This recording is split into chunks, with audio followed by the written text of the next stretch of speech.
What's up, everybody? It's Hotline League episode 114. There's so much League of Legends action to talk about this week.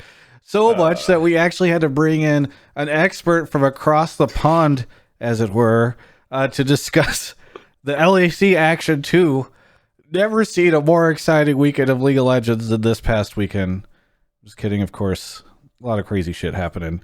But first off, I want to shout out Alienware for sponsoring the show. They do a lot for me. And I'm going to need them to do a lot as my content dries up over the next month. We've got Mark Zimmerman here. Mark, my constant co-host. How's it going? It's going. I'm someone who likes being busy, so this is not enjoyable. You know, you say that, but I feel like every week I ask you, what you got going on? Anything? And you're like, nah. Like, you're a man who for months has just been working on personal projects at home, and now you're acting as though this is adversely affecting you. I like having my 4 days on, 3 days off, and then on those 3 days off, I do other things. Now, without those 4 days on, it's just like, it's almost like by having less constraints, I'm less motivated. You know what I mean? Yeah. Where if it's like, I have 3 days to get X, Y, and Z done, then I'm like, oh shit, when I have free time, I have to do it. And now it's like, bro, you might not work again for months. And you're like, all right, well, I'll just, I'll get around to it later then. Fuck it. Yeah. Well, yeah, I guess I can understand the structure issues. Our guest this week, I've wanted to have him on for a while. I've been planning on reaching out. And then this week I was just like, wait, this is the week to have a medical man on Hotline League to discuss what is perhaps one of the crazier things to happen to the sport in quite some time, at least in the West. Obviously, this has been happening over in Asia for a bit, but Medic is here. Medic, what time is it there? It just went past 4 a.m., so okay. It's 10 past 4. And I see that you're quarantined and bunkered in based off of all those delivery shipment boxes you have in the background. You've just no, this is just moving into my new place. I just haven't got rid of the boxes yet. Oh. But I built my bed last night, so really? You've been moving amid all this? I moved about 2 weeks ago, and my bed just arrived, so it's been a bit of a crazy one. Where were you sleeping? A mattress on the floor? Yeah, mattress on the floor. Mattress on the floor. Wow. Well, first off, what's it? I mean, obviously I'll say I just went out a little bit ago and had to drive like a little 5-minute errand over to the UPS store to ship something.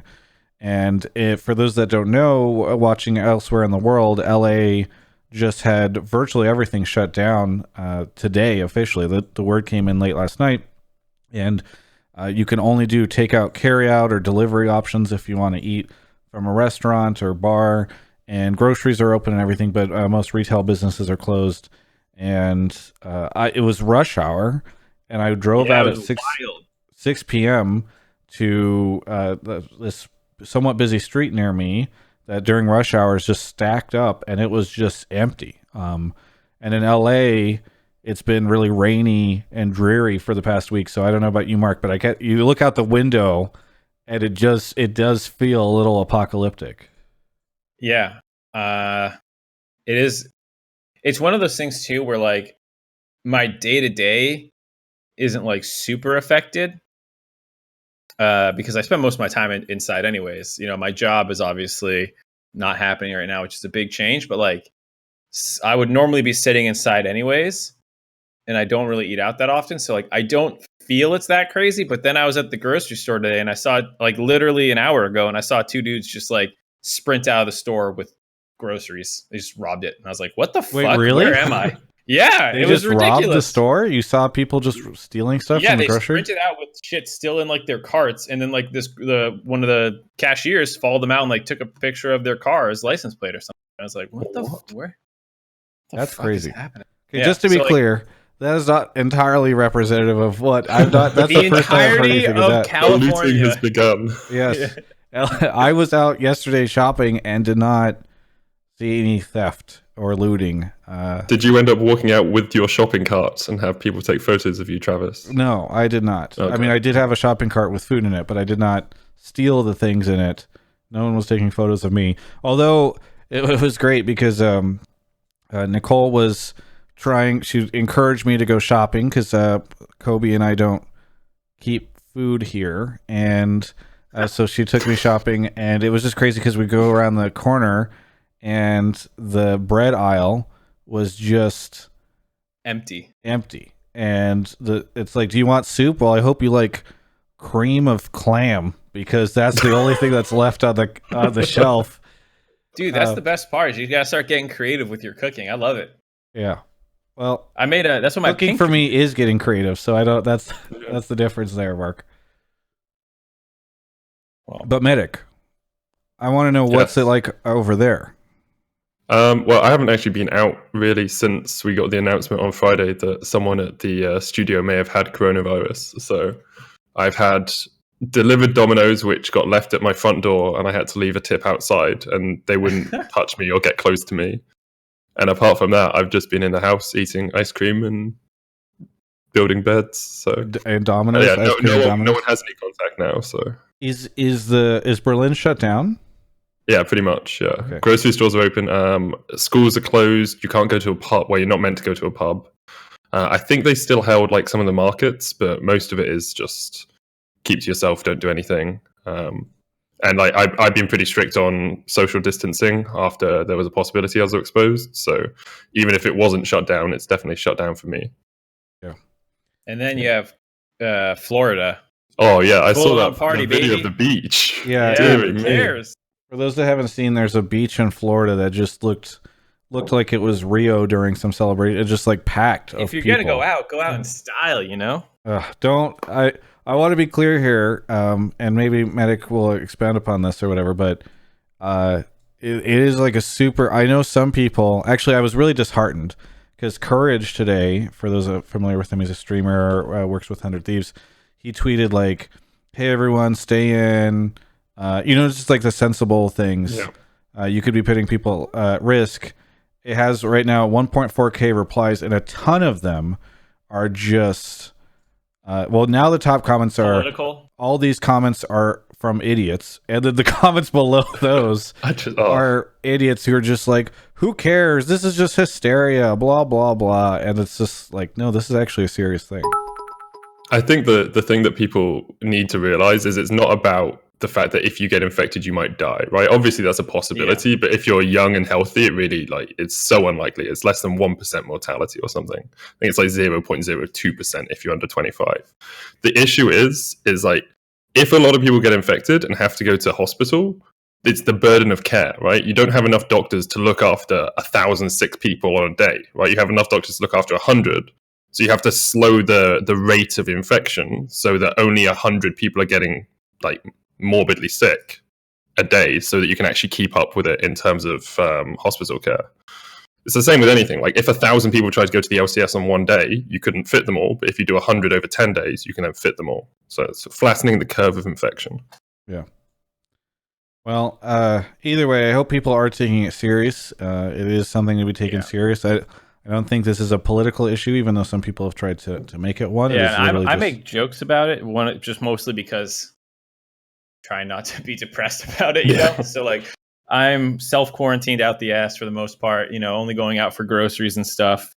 But if I can maybe find a way to laugh about people in Florida being idiots, I'll make that joke. But otherwise, I think it's fine to joke about like quarantine life and, like if everybody needs to let off steam, and so jokes about having to sit in your home and play video games and how us gamers are so used to that. And I think that stuff is great. I get disheartened when I see people who are literally like, this is just it's so overblown, and the media are just overhyping. Yeah, it's like I feel like a lot of experts are saying some important things. Saying it's just the flu really amuses me as well, because the flu is like a huge problem in the medical field. Like so many people die from the flu every year. So just being like, oh, it's just the flu, it's fine. It's like, yes, it's the flu, but we don't have any vaccinations, and we don't have any way of treating it easily, and we're not ready for it in the middle of fucking April, March. Yeah. Yeah, it amuses me. Well, I do want to talk about this a very unique show for us, because obviously no league happened this past weekend, but I think that in and of itself is a pretty good opportunity to discuss stuff. What does it mean whenever things get canceled or postponed? last minute. What kind of effect is it having on different teams? And talk about some of the fun content that happened this past week. And I know LEC and LCS both had kind of community streams that were going on that kind of popped off, and that was quite fun to see. And I think just generally, like, maybe we can take some calls from people who just, what they would like to see the leagues do, whether it's go online. Maybe even some of the reports said that LCS this weekend is trying to go online. I think Slasher was tweeting that Riot and the team owners were looking into ways to have it happen similar to what LPL does with refs at the different facilities. So I think just a lot to talk about there. Even down to, and I want to cautious, we just talked about how serious this is. I don't want us to turn this, or I don't want people to think that we're trying to not, like we're talking about issues that we shouldn't be focusing on or anything like that. But I think, real conversations to be have around if you're Team Liquid, is this like obviously the quarantine itself is not a good thing, but is this an opportunity where like they might actually have a better chance because now they've got more time? Interesting topics like that, I think, for sure. This is just something we haven't seen before. So Mark, I don't know if you want to dive in on how the show works. Yeah, so for people who have not seen the show before, it is a live call-in show, so you can actually come in and talk to us. I'm spamming the Discord link where we're hanging out. When you get there, go join Pleb Calls or Pleb Calls 2 or Sub Calls. And when you get there, you're going to post your topic in the text channel, which is Pleb Topics and Sub Topics. If we like your take, try to make sure to take and not just question. I mean, I guess questions are a little bit more acceptable this episode. With having Medic here, he'll be able to answer some of the health-related questions probably better than we can. So I think questions are slightly more acceptable this week. And then, if we like what you're asking, we'll pull you onto the waiting room where you'll hang out until it's your turn. And then we will do a quick mic check and pull you into the air to talk with us. Yeah. Yeah, I mean, I think if I don't want to go too far down the road of questions calling people calling in saying I've got a cough diagnosis right now, Medic, but I think kind of inform if people have general questions about what this whole thing is. If we want to take one or two of those, I think that'd be fine too. So, by the way, if you charge $100 an interview. Exactly. If you are in America, unfortunately, there will be a fee for this. Copay. And he, depending on what services and advice he gives you, you will also receive a bill for several $1,000s afterwards. Subtopics chat, by the way, if you are a sub, first off, thank you for being a sub. Support your creators, please, during this time, because a lot of folks are freelancers, and if events and stuff, even outside of League, if events and stuff are getting canceled, a lot of people don't know that creators and influencers get paid for, things like E3 appearances for sponsors or whatever. I talked about this in my announcement video, but we had a live Hotline League that Alienware was going to do with us, and that's canceled. So, we're obviously it's much bigger deal for, in most cases, for servers and waiters and all those folks right now. But it is an interesting time for a lot of people in a lot of different ways. So, do you want me to grab a caller? Yeah, let's do it. Let's see. So a couple of quick shout outs. Oh, and by the way, hopefully we don't have any issues, but I was talking a little bit before the stream about how Kobe and I have been having weird ping issues with our internet today, which is, kind of the worst time when we're all shuttered up together in the apartment to have these issues. So I don't know what's going on there, but looks like Mark is back with Rek. Rek, where are you calling from? I'm calling from Matsuyama in southern Japan. Whoa. Wow. That's cool. What time is it there? It is 20 minutes past noon on Tuesday, yeah. In the future. Well, weird. Yeah. What is actually maybe a quick question? What's it like over there right now? So I mean, I work in schools, and all the schools are closed across the whole country. So I'm not doing anything. It's a bit worse up in the north by like Tokyo and stuff, but here there's not much, to be honest. So like restaurants are open and stuff like that, because in LA, like Travis was saying, pretty much everything got shut down. Is outside schools being shut down? Is it normal in air quotes? Yeah, everything's pretty much the same. I mean, a lot more people are walking around in masks and stuff, but Again, I don't know what it's like in Tokyo, and up in the northernmost island, Hokkaido, it's actually the worst. But here, there's not much change. Cool. I do see we're lagging a bit, or dropping some frames, so I'm going to lower the bit rate and see if that helps. Don't know what's going on there. Well, either way, Rick, thanks for calling in. What do you want to talk about on the show tonight? So basically, my idea was that if TL, or to maybe a lesser extent, any other non-Cloud9 team wins, the community will not view it as legitimately as they would normally because of all the disruption from coronavirus. Basically, the idea that like, oh, they were floundering and playing poorly, but then they kind of got this break, and I mean, it's kind of bad phrasing, but like they were saved by the virus in a sense. Interesting. Yeah. By the way, Medic, what is there a similar situation? I feel like everybody's been bunched up a little bit more over in LEC as I've been keeping an eye on it from over here in the standings. Yeah, things are still super close here. I mean, like G2, Fnatic, and Origin look like our top three, but there's like 1 or 2 wins between them. So there's no real standout that could be caught up to. Everyone is pretty much in the same pack. What's the general feel of the European scene on C9? Because in North America, there's a feel that's like, well, these guys are incredible. The season's probably a little bit weaker, but they are pretty good. And so I think a lot of North American fans were kind of getting ahead of themselves and be like, oh man, I can't wait to see C9 at international competition. But I don't know if Europe was like, whatever, we got 3 teams at that level, or how the European scene feels. I think generally we're all really excited by C9. They look like a really good team, and just watching them, like, obviously there's always the proviso that people will say, especially European fans, which is, oh, it's only LCS, right? But I think a lot of the casters and a lot of the analysts here, like, we respect the LCS quite a lot as a league. They remind me a lot of what G2 were last year for Europe, just like a dominant team that can really challenge on the world stage. And I think, to me, they would be like top 3, top 4 in Europe. They'd be fighting with like the G2's, Origins, and Fnatics for those top spots. So overall, I was really excited to see them at MSI and like see how they could challenge, especially after like Team Liquid dominance for so long in terms of attending international events. Cool. Well, yeah. So I mean, back to the point. This kind of reminds me of a call that we had recently about if C9 went to MSI and really performed well, or won or something, would people take it seriously given the delays that have happened in LPL and LCK, or postponements and all that stuff? I don't know. I think it kind of depends on how long this goes on for, right? If the teams are able to get back in action this weekend, is it really a situation like, Rek, would this be an opinion that you would hold, or do you think it's just something that other fans would hold? I don't think it would be particularly justified, because I think, I mean, we kind of view placements as the judgment of team strength, but like one week making a big difference, realistically, it shouldn't, right? Like, if they managed to get things together in a week, well, then I think they were a strong team anyway. They just kind of had some issues, right?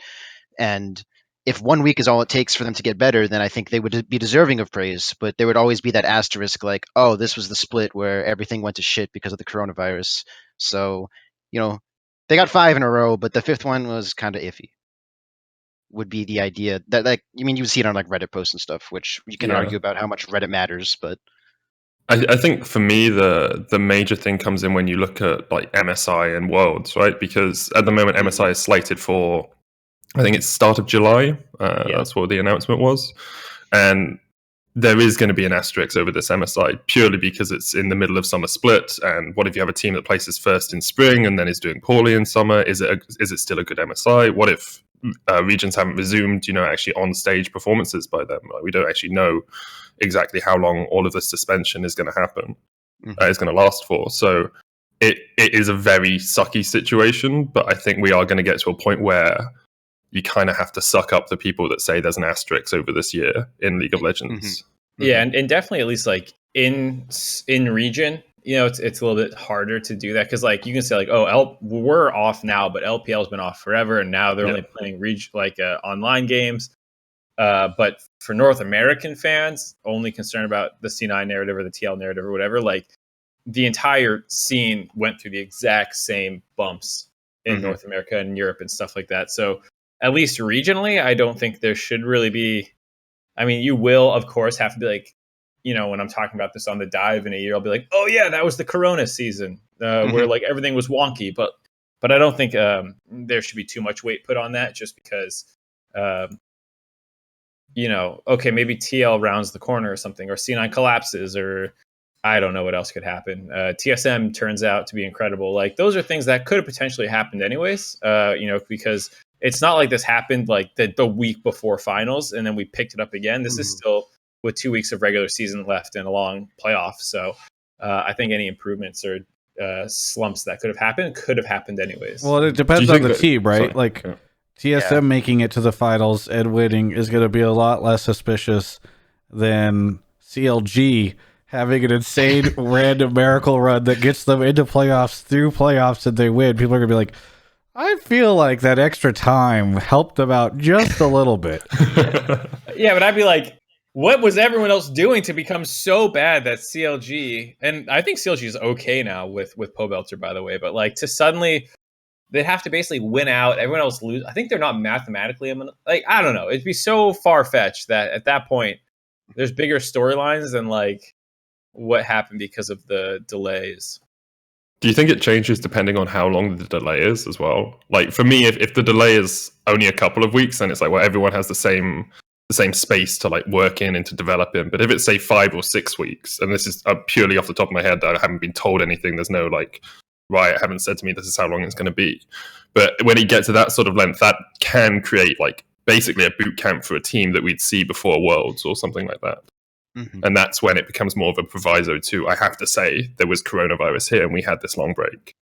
Yeah. Assuming it stretches on and like, because in my head, I'm holding out hope that like within 1 or 2 weeks, everything just kind of happens online. Yeah. And you will have to be like, okay, all this happened online. That's a little sus, but at least it wasn't this massive disruption. If it's like a month before we see these teams again, then at that point, kind of all bets are off because I think a lot can happen in a month. Well, I think that's the most recent announcement, isn't it? I think they said that they were going to try and do online matches starting next weekend. Well, it's not an announcement. It was reported, I think, by Slasher. I don't think they've said anything officially, right? I see.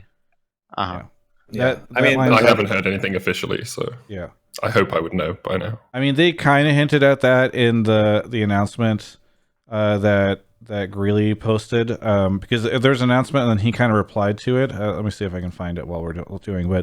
But it seemed as though he was insinuating that they were going to try to make it happen very soon. So we'll see how things go. Oh, he wrote, FYI, we are looking to shift our play to remote games, i.e. teams not on site, and get the LCS back as soon as possible.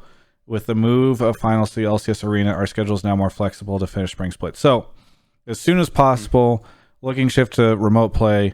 It implies that like hopefully they'll make this happen in the next week or two. So we'll have to see how things go, but I feel like that's a safe bet. Yeah, well, so assuming that they can get these things working in a week or two, I don't think there should be any significant asterisks or conversation around that. But I do think if it starts getting into a month or more, you start having more significant concerns. Hey, Rick, thanks so much for the call. Anything you want to say before we move on to the next caller? Not in particular. Just thanks for having me on, and everyone stay the fuck home. Thank you so much for the call. Good advice. Good advice. Yeah. All right. See you guys.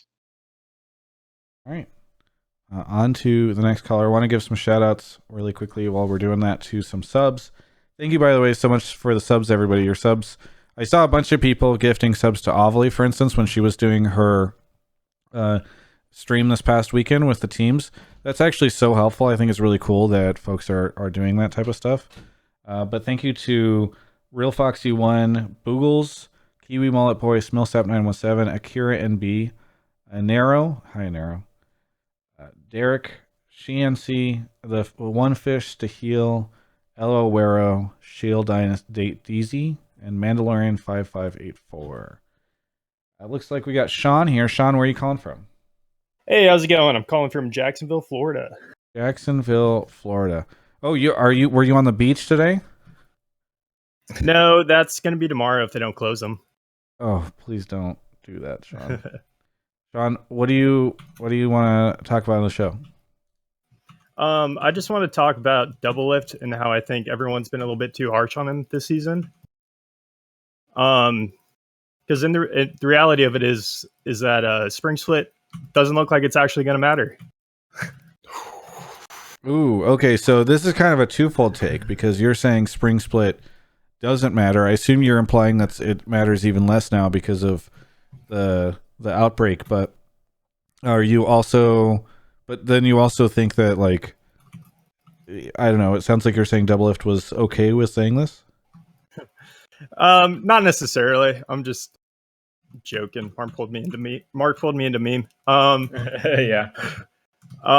But I mean, there's some credit. Obviously, we just talked about like the pros and cons of continuing the season or the LCS split.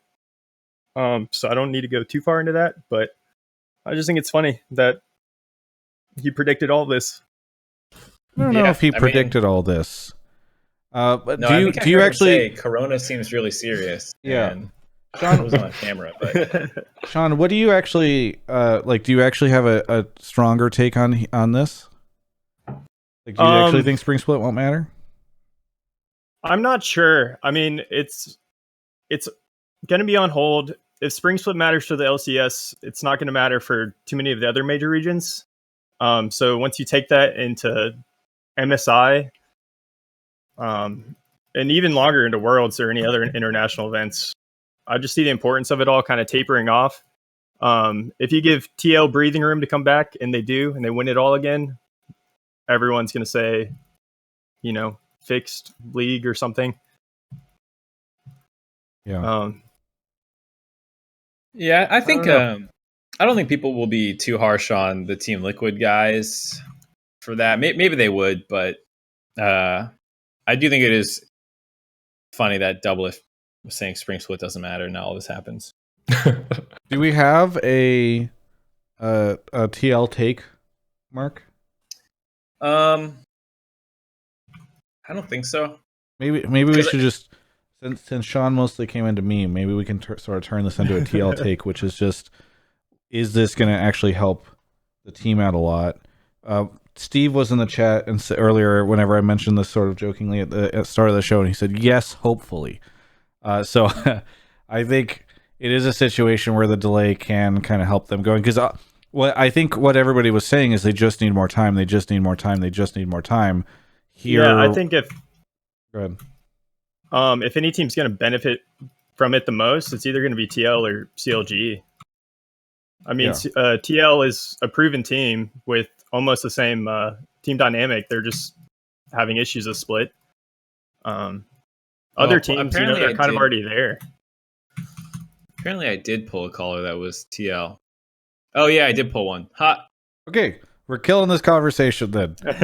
My bad, dude. Sorry. No, you're fine. Well, but okay, we'll swim, or we'll finish up the conversation by talking about Spring Split. I think Spring Split matters more to LCS and LEC, given that they've had the vast majority of their regular split go, as long as they can conclude this in a realistic way. Like, if we wait a month and then rush through playoffs or something like that, who knows what's going to happen, but let's say that happened.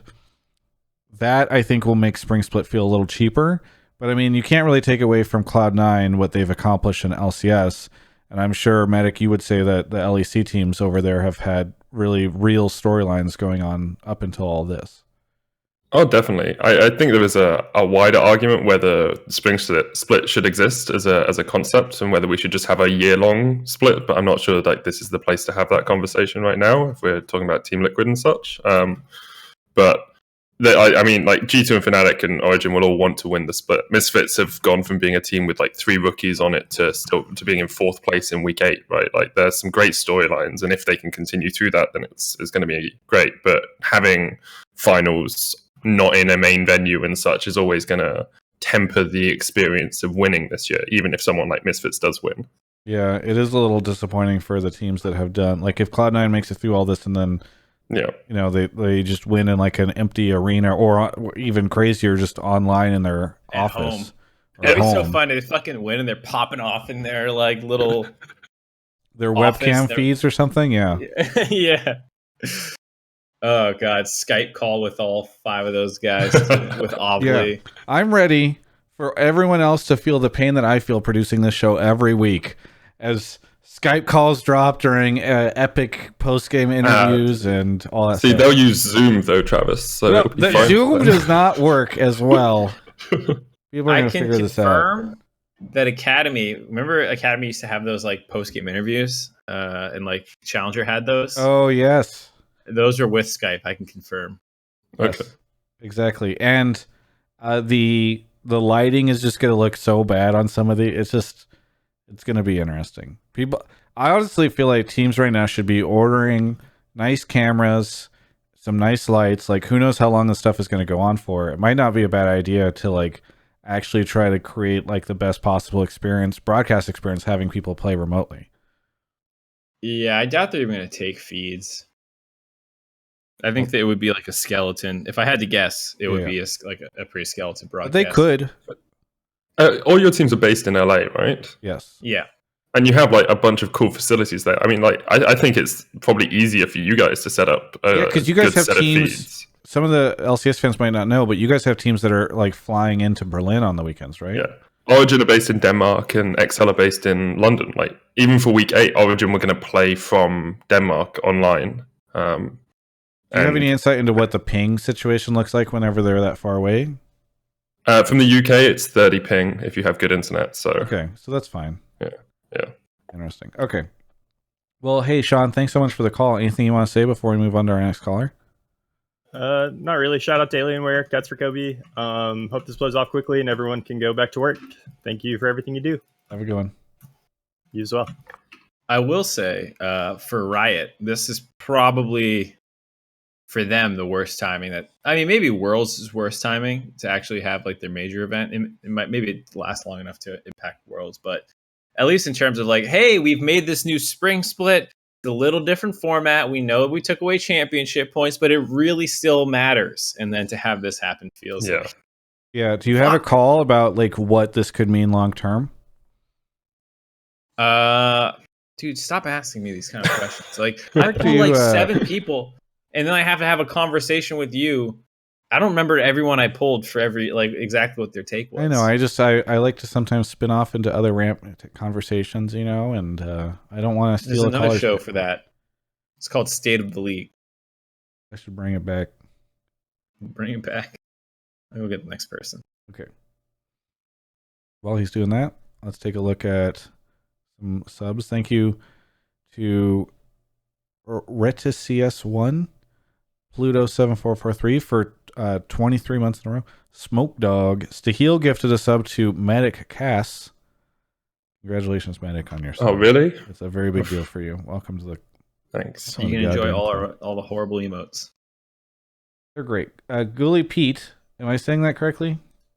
That is correct. And you've called in before? Yeah, last time I got shit on, so hopefully it goes better this time. Why, who? Oh, no. Who shit on you? Everyone. Literally everyone. Okay, well let's see how this goes. I'm curious what was your topic? No, I don't want to ask him because I don't want like people will start spamming hang up already. Let's give him a fresh blank slate. Okay. What do you want to talk? And then we'll ask at the end what it was. What do you want to talk about on this show? So my take was basically like, other than the bummer of not having like a hype as fuck finals in Texas, which would really be cool. Would playing online matches really be any different than regular LCS, since all the teams are basically located near the stadium anyway?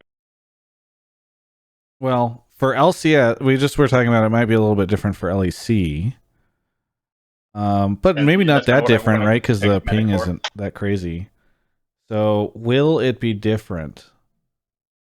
I think so. I think playing from the studio, from your offices, probably is going to feel a little different. You're not walking out onto a stage. I don't know if it makes it better or worse, right? Because like scrims, like are you going to be more prone to do the wacky shit that you do in scrims because you're sitting in the same chair and setup that you scrim in, and we all know these teams do weird shit there, or are you going to be able to bring same level of seriousness that you would bring during LCS matches? And that was kind of what I was curious about, is like if teams would fuck around and do some wild shit more, or if they would like take it seriously, like it's legit LCS game. Yeah. Yeah, I think my guess would be that it is dependent on the person, which is a very shit boring take, but like people do play differently. Like some people really feed off the crowd energy and like the stage and like the fact it's a totally different environment, and they harness that to play better. Some people it affects negatively. On Curse, for example, in season 4, a lot of us had like nerves, and like Voyboy would like go to the bathroom and throw up beforehand. I still think he played fine, but I don't think he played as well as he did on scrims and stuff. So like, if there's anyone like that in the LCS right now, I assume that this is a better change because you don't have quite as much like build up and all these things, you know, the comfort levels there. I would expect probably a little bit looser and bloodier games, but not substantially, because you still had some pretty intense scrim sets I remember back in the day, and I imagine it's like that. I do wonder if you'll have some players who feel less comfortable because you have to introduce, like, are there going to be referees with the teams? How do you sort out like having white noise and such if you need that? Like, how do you make sure that the coach isn't talking to them during the games? There's going to be all of these extra provisos that have to be enforced if you want to have competitive integrity. And I wonder if some players will feel uncomfortable in their own homes, like quotation marks, and that could actually make it more difficult for them to play. Because you do always hear of scrim gods, and Nuke Duck is one of them here in Europe, and he never really performs to the same degree on stage. But I wonder if he would perform well online, or whether he would have to adjust to this new setup. So, Medic, the majority of LCS teams are in offices now, and LEC, the majority are still in houses, right? I think a lot have moved to offices, especially the big teams. So like G2, Fnatic, Origin have their own office. XL are in office. I don't know about like the Vitalities and SKs and such, but we definitely, the majority of them have moved to office setups. Because I feel like the office thing makes it feel at least a little closer to the studio than like you walk out of the bathroom, sit down in the living room that's just got 5 computers in it, and you play out, you know, the semifinals of LCS Spring Split. Like that's a little weird, right? Yeah. And you've got like a ref just hanging out on the couch waiting for the games to start. Yeah. And do you get into like your actual clothes, or do you wear your pajamas? Is someone walking around with fluffy slippers, right? Like it's going to be very strange. Yeah, I would kill it. I'm so good at my PJs, but jeans and it's over. You know, it's an interesting idea. If they came over with a different jersey from the other team that was playing. What's that? It'd be especially funny if they came in with a jersey of the other team that was playing. I mean, I assume, well, so I'm guessing, and this is what I was about to bring up, the teams will probably create content out of this, right? Like, especially in LCS, we have so many of our teams have like the behind the scenes video documentary. I think there's maybe too many of them. But you got to imagine that, like, well, I don't know. Maybe they're going to be nervous about sending in the video people. It's one more person to have in the room. You know, and perhaps increase the risk as you go from 5 to 6 to 7 to 10 or 12 That's people. True. So it's like, if you're a team, do you even send in video people to kind of film this and tell that story? I feel like some will and some won't. I mean, legally in Europe, Austria have banned meetings of more than 5 people. So even that you wouldn't be allowed to. And none of our teams are based in Austria, but you never know how that's like whether that law is going to spread to Germany or go to Denmark. And I've been thinking about this a lot recently. It feels as though, like, anytime one business or government takes one step forward in the containment thing, everyone else does it within the next 24 to 72 hours. So, you know, I wonder if, like, how do you run this if you can't have more than 5 people in a location? Yeah, I think you that's why I was thinking you probably end up really skeleton crew, right? Where it's like the 5 players, the coaches, and that's it. I guess you'd have to put a ref there. I know Academy doesn't, you know, put refs right there. Actually, did they have refs in the voice con? I think they might have had that before. Maybe I'm tripping. What am I thinking of? There was a time where they were like something I was watching would have refs in your voice channels. Like if you're all in Discord or Slack or whatever or not Slack, Discord or Skype or Vent or whatever, they would have a ref in there. But that might have been a different tournament series. I mean, that's probably going to be how, if leagues are run online, it has to be done, right? Because Europe has closed borders to a lot of places now. So, like, how would you get a referee to Denmark or to England? I don't know the exact laws around like how much travel is allowed right You now. need to find a also referee changed that's anyway. already in Denmark or England. Yeah, You pay I some think we only have random- about 6 referees in the LEC. So yeah, but you I think start that'll- training yeah. them. You know, Yeah, whenever that's there's true. You're good. Yeah, you're right. You're right. in the Wild West, you could deputize people. You put a little star on them, and then they become a law official. Maybe that's what'll happen now. Yeah, just Coach. The commissioners. one will of Deficio's friends is unsurprisingly the Origin referee. make a little test with the because there's a rule book. Study the rule book. Here's a little test. Take the test, and now you too are an LCS referee. Yeah, exactly. Okay, so here I've got a follow-up question. Do you Sure. think it would be worth it to try to push for something like that, like all online games where it's like actual legit LCS game? I mean, I think that's what they're doing, right? Like that's kind of what we were just talking about. Is it sounds like that's what LPL had to do, and with LEC and LCS in the situation that they're in. I mean, even the teams are shuttering some of their offices and stuff and tweeting about it for some reason I don't understand. But yeah, I think that's where we're headed to, at least for the short term. Any league is better than no league, in my opinion. So No, I'd and much I mean, prefer to have something happening. Again, Yeah, for like sure. I'm not going to ask Mark because he's getting annoyed. But unless we have another caller, I think one interesting discussion is is around are esports able, like I'm thinking about doing a video about this, but you could.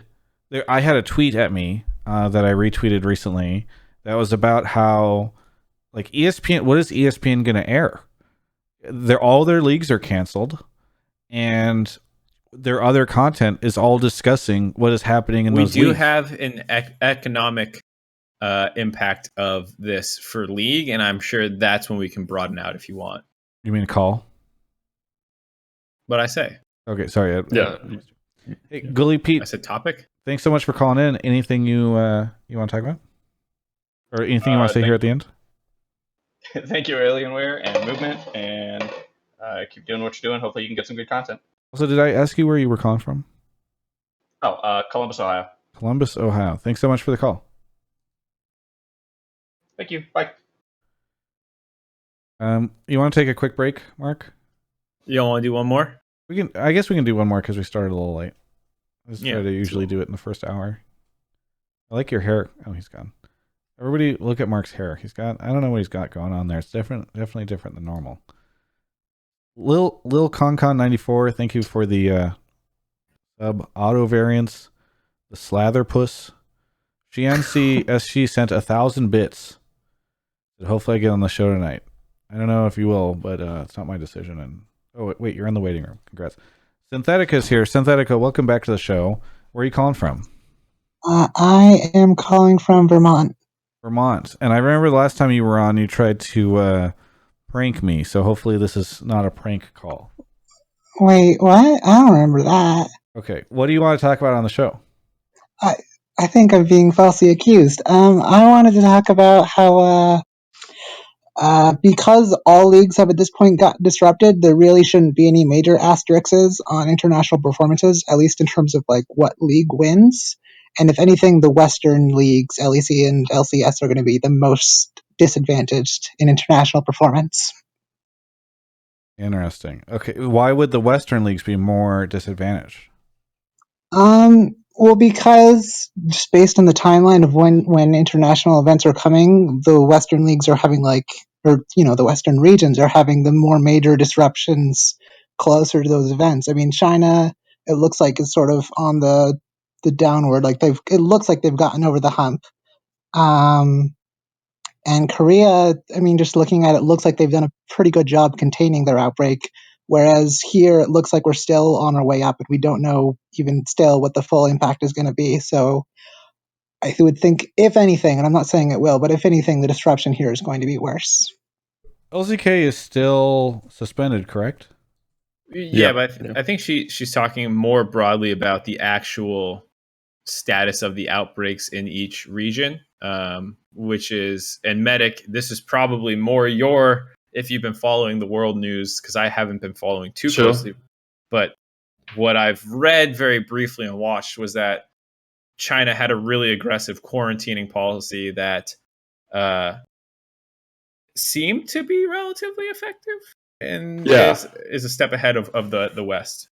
I think you have kind of two different case scenarios in China and in South Korea.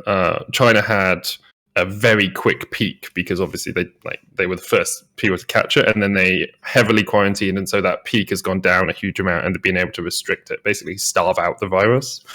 Whereas in South Korea, because they've been very on the ball with testing, they plateaued relatively early on. I think it was about 10 to 12 days after they got their 1,000th case that they're sitting between sort of like 5,000 to 7,000 cases or so. So I think both of them have been very good at, China a little bit more aggressive in their strategy in treating it, but they've been able to mitigate a lot of the long-term disruption from it. Europe, of course, is kind of trying to do that at the moment, but you have places like Italy that are continuing to exponentially grow, and then America. Honestly, I'm really not sure what you guys are doing. We're not sure what we're doing. It's a shit We show. don't even have tests, as I understand it. Our president called it the China virus today, so we're just falling apart. Yeah, people can't get tested here. Yeah, So. testing is really difficult. You can't really get tested until you have the later symptoms, like having a hard time breathing and stuff like that in some areas, and there's a lot of mixed messaging and misinformation out there, unfortunately. So yeah, my major concern for you is you're following. Well, I say you for America is that you seem to be following a similar curve to Italy, and they went from 10,000 to 20,000 cases within a couple of days. So you guys are at day 11, I think, since your first confirmed case, and at day 20 they were at 20,000 cases. So I'm a little concerned. And I don't understand any of this very well, but it does seem weird to me that we can't even test people. And so how can we? I mean, there's some modeling and these kinds of things that you can do, but it does feel like, well, honestly, do we even know how bad it is in our own country if we can't test people who are like, oh, I'm sick. Do I have this pandemic, or did I just get sick at the same time with something normal? Yeah, no. I think go ahead, Max. Sorry. I think it's the balance you always have to strike, because we only know confirmed cases anywhere in the world, right? There could be a huge amount of people who just think they have a small flu, stay at home for 5 days, they have an unconfirmed case, and they're fine, right? Yeah. So there's always going to be a little bit of uncertainty around the whole thing. But yeah. The test is an easy test to do, and I don't understand why it's not happening more. So I think I agree that in terms of long-term impact, the Europe and US may be feeling the effects of coronavirus for a lot longer, partly because we're trying to flatten the curve and have less people infected per day, but over a longer period of time, and partly because in America's case, the testing itself seems to be a little bit lacking. I mean, England is totally fucked up on how they're treating it as well. Sorry, language. Totally screwed up on how they're treating it as well. We drop F-bombs and shit like fucking crazy. Yeah, England is they're trying to get herd immunity, but the problem with herd immunity is it works if you're using a vaccination because people don't get the full disease. It doesn't really work when everyone gets coronavirus. It's just that's just not how herd immunity should work. Yeah, herd immunity. Strangely enough, the crazy thing is, not to go too far into the politics, but I do find it quite funny that America's banned all travel from Europe except for from the UK. So maybe they banned the they banned it from the UK last week. It did take them a few extra days, though. Okay, interesting. Well, thank you for the update. Don't want to spread. Thank you for that. It's our special relationship we have. You want us to share coronavirus with you, and we want. Yes, yeah, exactly. It's Donald Trump's clone, on the other side. Jesus. Okay. Anyway, so. By the way, the other thing I just wanted to mention is Wild, who is a woman who helps us out with the stream and the show and all that stuff. She's actually went to Korea recently. Hopefully she doesn't mind me sharing this, as to teach English, and she's just been at home for the past month as she moved over there because the school hasn't started, and so she's just hanging out at home dealing with all this stuff. So it's very interesting. But back to Synthetica's question, which is, will the different regions have different levels of impact on this? So for LPL, it's been started up. It's going to go probably just fine up until MSI or whatever, unless something goes backwards again in China with the situation. Will they be in a better situation than perhaps the regions that are getting it later and dealing with this stuff later? I think it's hard to say so far out in advance, right? Because if everything gets cleared up by, I think they were talking about the rumors I've heard, or maybe they've said it publicly, sometime in July or midsummer for MSI. So if that ends up happening, maybe everything will be good by then. But yeah, I mean, I wouldn't be surprised if it takes a bit. Especially, I mean, LCK is still out of commission, right? So it's going to impact the regions a little differently.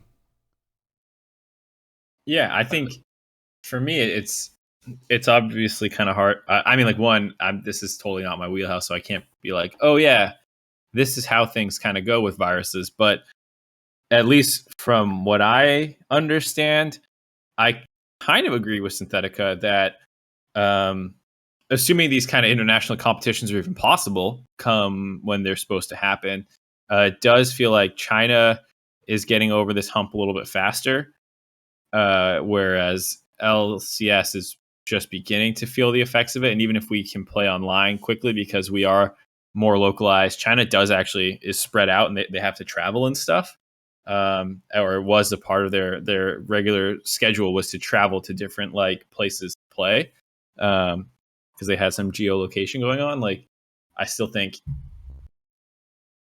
they're probably going to get back to actually playing in person faster, if that can happen by summer. But like, once again, I don't know anything about any of this. I just assume that China is ahead of the curve on when normalcy in air quotes can return. I mean, at the very least, from a league perspective, they are quote unquote ahead of the curve because they already, right? Yeah, because they playing.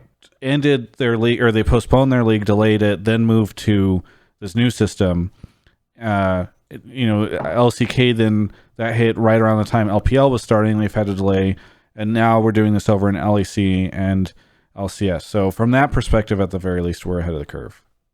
Yeah, I just want to put out, the main part of my take was that I don't necessarily think, if anything, the West is going to be worse affected, I think, but I don't think we should necessarily consider any region disadvantaged at this point. You can say maybe if we have to do online games longer here, we don't have like more recent stage experience. Maybe that's a problem, but I think, we've all had this disruption, and people were saying before then, if Cloud9 wins, well, is there an asterisk after it? Now there's definitely not, I think, because now we've all hit this. Now we've all lost some time, and we're getting disruption to our schedules. Well, I don't know, Mark or Medic, if you have a response to that. Yeah. I think the asterisk for me is not around one team was given an advantage over other teams. I think it's around like the league as a whole, or just League of Legends as a whole for the year, right? Like, especially if there are long delays, it's like, was that actually consistent with the performances of League of Legends as a worldwide entity over the last few years? Like, does winning Worlds 2020 equate to winning Worlds 2019 or 2018? In the same way, Season 1 Worlds is not the same as Season 7 Worlds. Don't say that, you're going to get Mark excited.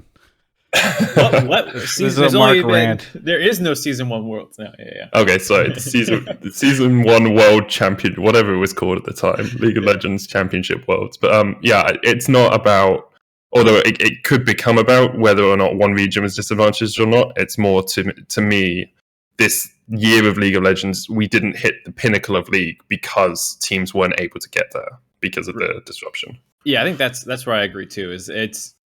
There's just a big asterisk on this year as a whole for everything, so like you just have to accept that it was different. It was a different environment. Yeah, I mean, it's definitely different. I just don't, my point is just that, let's say the LEC wins this year.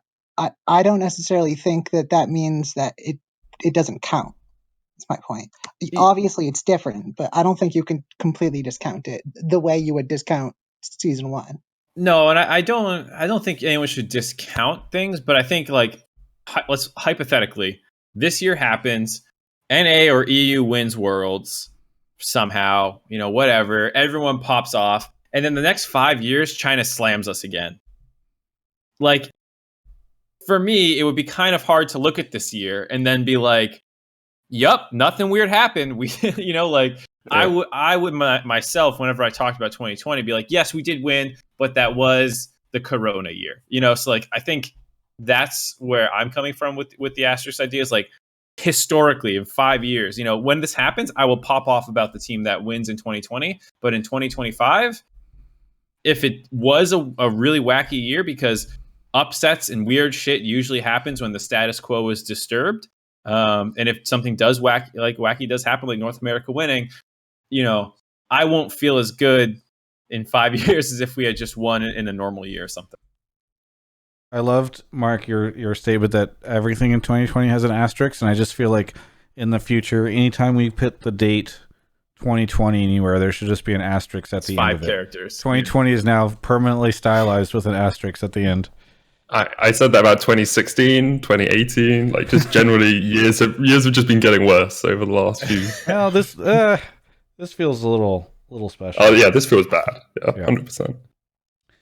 All right, Synthetica, thanks so much for the call. Anything you want to say before we move on to a little break? No, thank you for having me. Thank you. Thanks for calling in. Raz was in the chat. Raz very vehemently disagrees with this take. Yeah, I was trying to spell rebuttal, but he does not. Can't spell it, so. But he does not say anything other than it's bad. Why is everyone unable to challenge this? It's bad.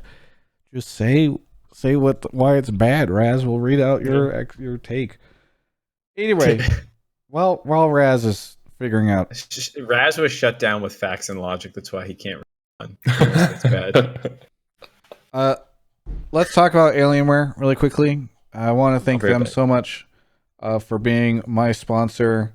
It is a unique time that we find ourselves in, and I've been talking to them a little bit this past week about what it means that this is all going on, because obviously I have coverage that they sponsor, and right now unable to cover that, and they've been quite good to chat with about all this stuff, and we're going to start trying some different things and being kind of flexible. But I just want to say it's really nice to talk to and have an interaction with a sponsor like Alienware, who, in this situation is not like, well, you don't have these LCS interviews, what are you going to do? It's like, hey, let's talk about how we figure this out. So I just wanted to give them a big shout out here during this little commercial break for them. But I also want to say, right now they've got some great stuff over at alienware.com/Travis. We're using Alienware hardware right now to stream this.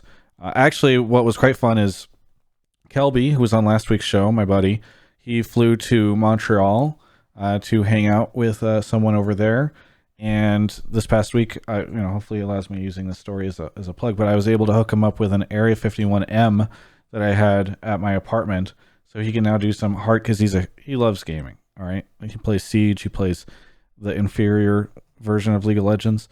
And he's able to game just as if he's got a desktop with him using the Area 51M that we actually use whenever we do road shows and all that type of stuff. So either way, there's some great stuff over at alienware.com/Travis, and it looks like they're still running their giveaway for the 25-inch gaming monitor in new Aurora R9 that exists on the LCS stage. No idea yet on if teams will be using this remotely, but it looks like there's about an extra week. It ends on March 23rd, so if you're listening to this show in the next week, you have a chance to go over there and enter it and have that to game on when you're at home. Either way, thanks so much to Alienware for sponsoring the show and so much the content we make. Love those guys. And now we can read what Raz's take is. Raz says, how many weeks has LCS been down for because of the coronavirus? Just because of one fucking week, it's equal when LPL is in week 3 of games. Is this a joke? I don't know how long LCK will be down for. Well, we also don't know how long LCS will be down for, Raz. What if we get most of our games done, but then we don't go up for another couple of months? I mean, again, the rumors are that it's going to try to spin up sooner rather than later, but we don't know yet. So I don't know. I think also like he focused on a part of the take that we weren't really focused on. Our general focus was on how does this affect League of Legends as a whole. Yeah. But, by the way, I mean, I'm just going to defend myself. It's 5 a.m. I'm tired. Okay, it's a lot of fine. effort. Yeah, man. No, I appreciate you Raz is doing this. Yeah, I was gonna say I think it also depends if we're talking about like how quickly they can get back to actual normalcy, which is, if who's gonna be playing in summer and actual in-person games and stuff. Yeah, if at the end of June That's true. everybody's back on stage again and Summer Split has been going for a while and everything feels great, I feel like we're going to be looking at this a little differently. MSI will feel more MSI in will tune. still be whack, but like, I mean, the question, I MSI, don't know if we have this take yet, Mark, and I'm afraid to ask, but I mean, we don't know if MSI is going to happen. Like, I know Riot has said it's postponed and all that stuff, but we don't know how long this is going to go on for. And the thing is, even if things start to get better in these different countries, how long is it going to take before the visa situation gets stabilized and players and teams can go to where they want to go? Like, I mean, I feel like there's a decent chance that if this thing takes a little bit longer, MSI just gets skipped and we go straight into Worlds, assuming that we're good by then. yeah. I mean, I think I mentioned like who knows when when I said actual normalcy, I mean like travel and like we can actually have an international competition and we can actually like be playing games in person, because for like at least for spring, LPL is like way further behind, but come Worlds and summer, are they going to be able to start at least traveling domestically? We don't know. We don't Jack know. in the chat says that Alienware monitor is so good, LCS players can use the Riot stage monitors remote from home and still have perfect clarity on Summoner's Rift. Alienware monitors are incredible and you should buy one today. Thanks, Jack, for weighing in on the situation. Appreciate it. Okay, next person. Yep. Lil Con. Oh, I already said that. Big for Air, 2 months. Papega Industries, 7 months. Yeah, effin. Robert Bruce, Mr. Cheese, a favorite Twitch name of mine. Yonstar Hayoni, Yonstar, Kylo Zen, Muzak, and Rabble Rouser. Thank you for the subs. Appreciate it. Cone is here. Cone, where are you calling from? Newcastle, Australia. Australia. Fantastic. We've had a very international Hotline League with our European representative on the show and folks from Japan and Australia. What do you want to talk about on the show? My take is that I believe that Team Liquid will not improve significantly when LCS returns, largely because the doublelift benching saga hasn't really been solved. The return of doublelift after a single loss, I believe it undermines the message that was trying to be sent, that no one's bigger than the team and motivation is necessary to play on stage, meaning that issues will be largely unsolved. So you think that... Sorry, one more time. TL's still fucked. You don't think Yeah, that the I think motivation still issues bad. have been solved? No, I don't believe. I believe that because the way I see it, the benching was sort of like a way to, put doublelift back in check. Almost say, you have to be motivated to be part of the team, and if you're not, then we can bring in tactical, and we'll perform better because he wants to play. You know what I mean? And I believe that just subbing him back in after a single loss means that the issues are still there. Basically, You know what's interesting is... Oh, go ahead. I'll just end there. I don't think that got solved. Oh, Medic, were you about to say something? No, okay. No. I think for me, I think there were some crazy stats about how much solo queue he went into whenever he got benched. Like, it's almost interesting because I don't think it was like the one game or two. I agree that the optics are really weird. Like, it's kind of strange to only bench for one game and then bring back, and it tells this kind of weird story publicly. But it almost feels like just the immediate benching thing was enough to wake him up and have him feel motivated. I mean, at the very least, that's the story he tells, but I feel like it's sort of demonstrated in the solo queue stats that we saw out of him. Medic, I'm kind of curious. Did LEC folks talk about the double lift situation? I mean, I feel like if Perks got benched, that would be big news over in LCS. So we didn't talk about it on broadcast, but we talked about it like off the broadcast and discussed it. And I think like for me, the major thing is the reasoning behind the benching, right? Because if it was purely a C9 last year, where it's like no one's motivated, no one's trying, let's just chuck them off and like leave them off for a while, and then bring them back on when they start to perform again, then that's different to a hey, Double Lift said, I'm struggling a little bit right now. I don't have the motivation to play. Can we do something about this? The way that Reckless did in 2018, I want to say, or 2019 when he was playing Janna and the bot lane switches, right, when Brippo came in. Was that last year? It was either last year or the year. 2018, yeah. So I think obviously it is a big change for the team, and the fact that they won their first 2 games with tactical in was like great for them. But to me, unless you know the inner workings of like why Team Liquid made this decision, and whether it was Double Lift saying I needed a step down, or whether it was the coaching staff saying, hey, you have to work harder, otherwise, you're fucking the team over, that's where the debate comes in. Because if it's the second one, I agree that losing one game and then bringing Double Lift back just has a very bad look to it. But if it's the first one and Double Lift is actually improving and is actually he's like, okay, I can come back into the team, then I think it's fine. Yeah, it's such a weird saga to talk about because, I don't think it was like 2017 for Double Lift in TSM where he, basically took that split off and they used Turtle. It does sound like he kind of was like, yeah, I'll try team. And then they checked his solo queue and it wasn't great. And then he was playing bad and he didn't have a great attitude and stuff. So like, from my understanding, it was much more of a people, and especially the coaching staff, were not thrilled about his overall attitude. It wasn't like, hey, I need time off. I'm just like, not motivated. It doesn't sound like that. Maybe it was, but, and then to your other point, like what's been the effect of this benching? It's hard to get a read on because he was already, because from what I understand, he said from the time that they got double killed by Keith in the bot lane, he was already like, oh shit, I gotta step up. And so I don't know if the benching, like was it just, was he lying when he said that the Keith thing motivated him, or like what did the benching achieve? Because in my interview, and I'll say this was both in the real and the fake interview. Is the fake one the one that got pulled, or is the fake one the one that you put out? I'm just joking. In both of them, I just think it's funny that so many people were. Anyway, the one thing that he said in either interview was that he got his motivation back, and I think he tweeted this too, when he got sick and couldn't play for a week. And and I remember, I don't want to say too much about Peter stuff, but I think he said this publicly, that like when he took that split off on TSM, it sucked for him not being able to, like, he wanted to watch the games but didn't want to watch the games because he realized how badly he wanted to play. I feel like that's what it is for a lot of these LCS pros, is like, they will complain about like how exhausting the schedule is or how they're burnt out or whatever.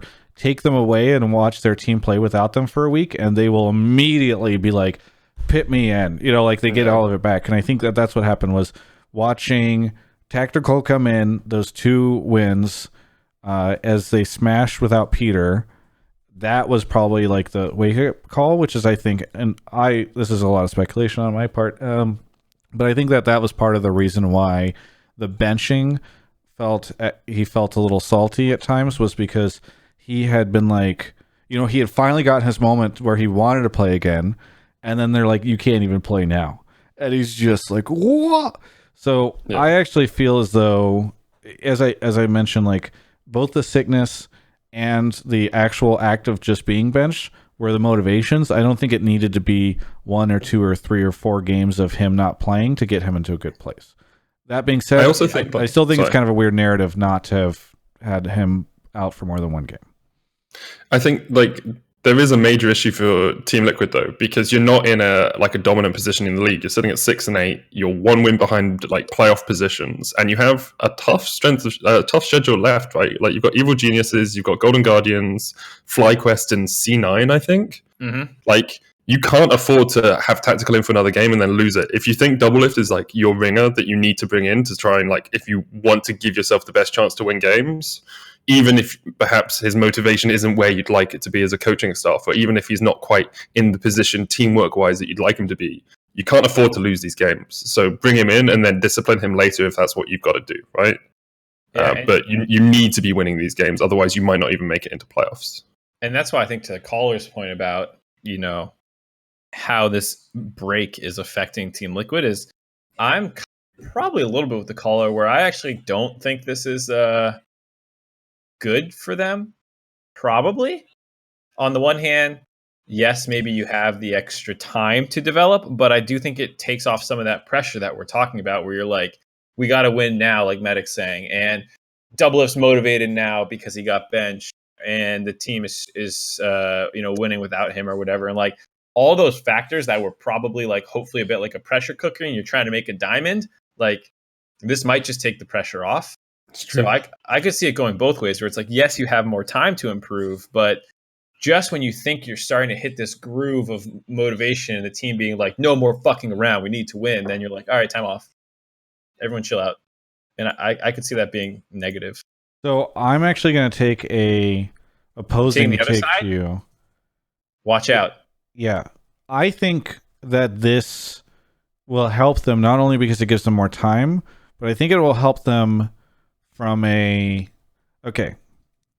Before, if you're in that team, it feels really weird, right? And this is a lot of speculation, by the way. I want to throw this out there. This is just me thinking about the vibes, all right? But the vibes weren't great, all right? They got harsh, non-chill vibes. You've got, like, you're losing a ton. Broxa can't get over. Broxa gets over. You keep losing. Your captain, or I don't want to say captain, but you're like the face of the team is not motivated, and then he gets sick, and then he's out, and then he's back in again, and then he's potentially salty, and then then there's this weird thing, like he was talking about how his teammates lost trust in him. He had to earn it back. Like, you've got all this stuff going on, and like it's probably pretty awkward because you're walking in every day and everybody's kind of thinking about how this is what's the state of the team is. Well, guess what? Then this happens, and it kind of gives you something else to think about, something else to talk about, something else to, like, you kind of get to mentally move on from the place that you were at and start focusing on this other kind of weird thing that's happening. And so I think what it will do for TL is actually let the players on that team, the coaches and everybody, it's kind of like the palate cleanser, or, you know, it's going to get that taste of weirdness out of your mouth and let you move on to, like, how do we deal with this? You know, it's not so dramatic as like who's our new enemy we can all team up against to kind of like bring back unity. But in a sense, it's like they all have to figure out how to get through this together. And I actually do think that it'll let them move on a little better.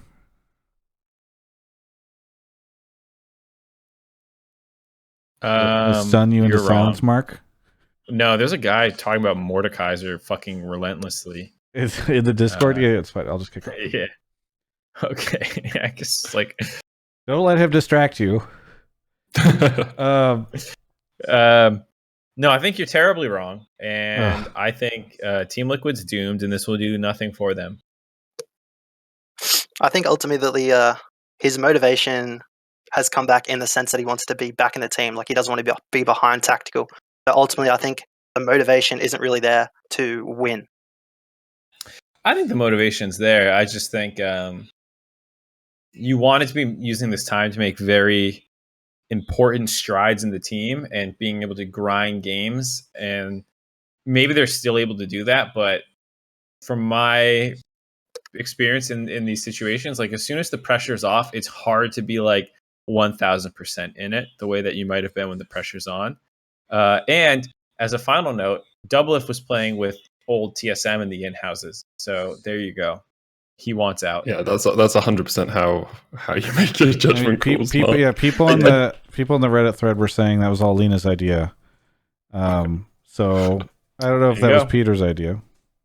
Can I say, though, do you think we're overvaluing perhaps what could only be a week off? right? Like if the league is only suspended for a week, say we do remote play after that, like saying, oh, you have all this time to like readjust. Like we found out 20 minutes before the show on Friday that things were going to be suspended for the week. I don't know when LCS found out, like a day before or something, right? How much extra time do you actually get to like fix things as a team? Now, if it extends to like 3 or 4 weeks or whatever, maybe then you have some time to like really work through issues. But just saying that this is the time you need to use to really shore up all those weaknesses, when in actuality, like how much is a week going to be able to fix problems for a team like Team Liquid that have been struggling since before Broxy even arrived, right? I mean, it's for sure. when you're down to the wire, I feel like a week can actually do a lot. I'm not saying That's true. Like it could be the difference between not making playoffs or making playoffs. Let's put it that way, right?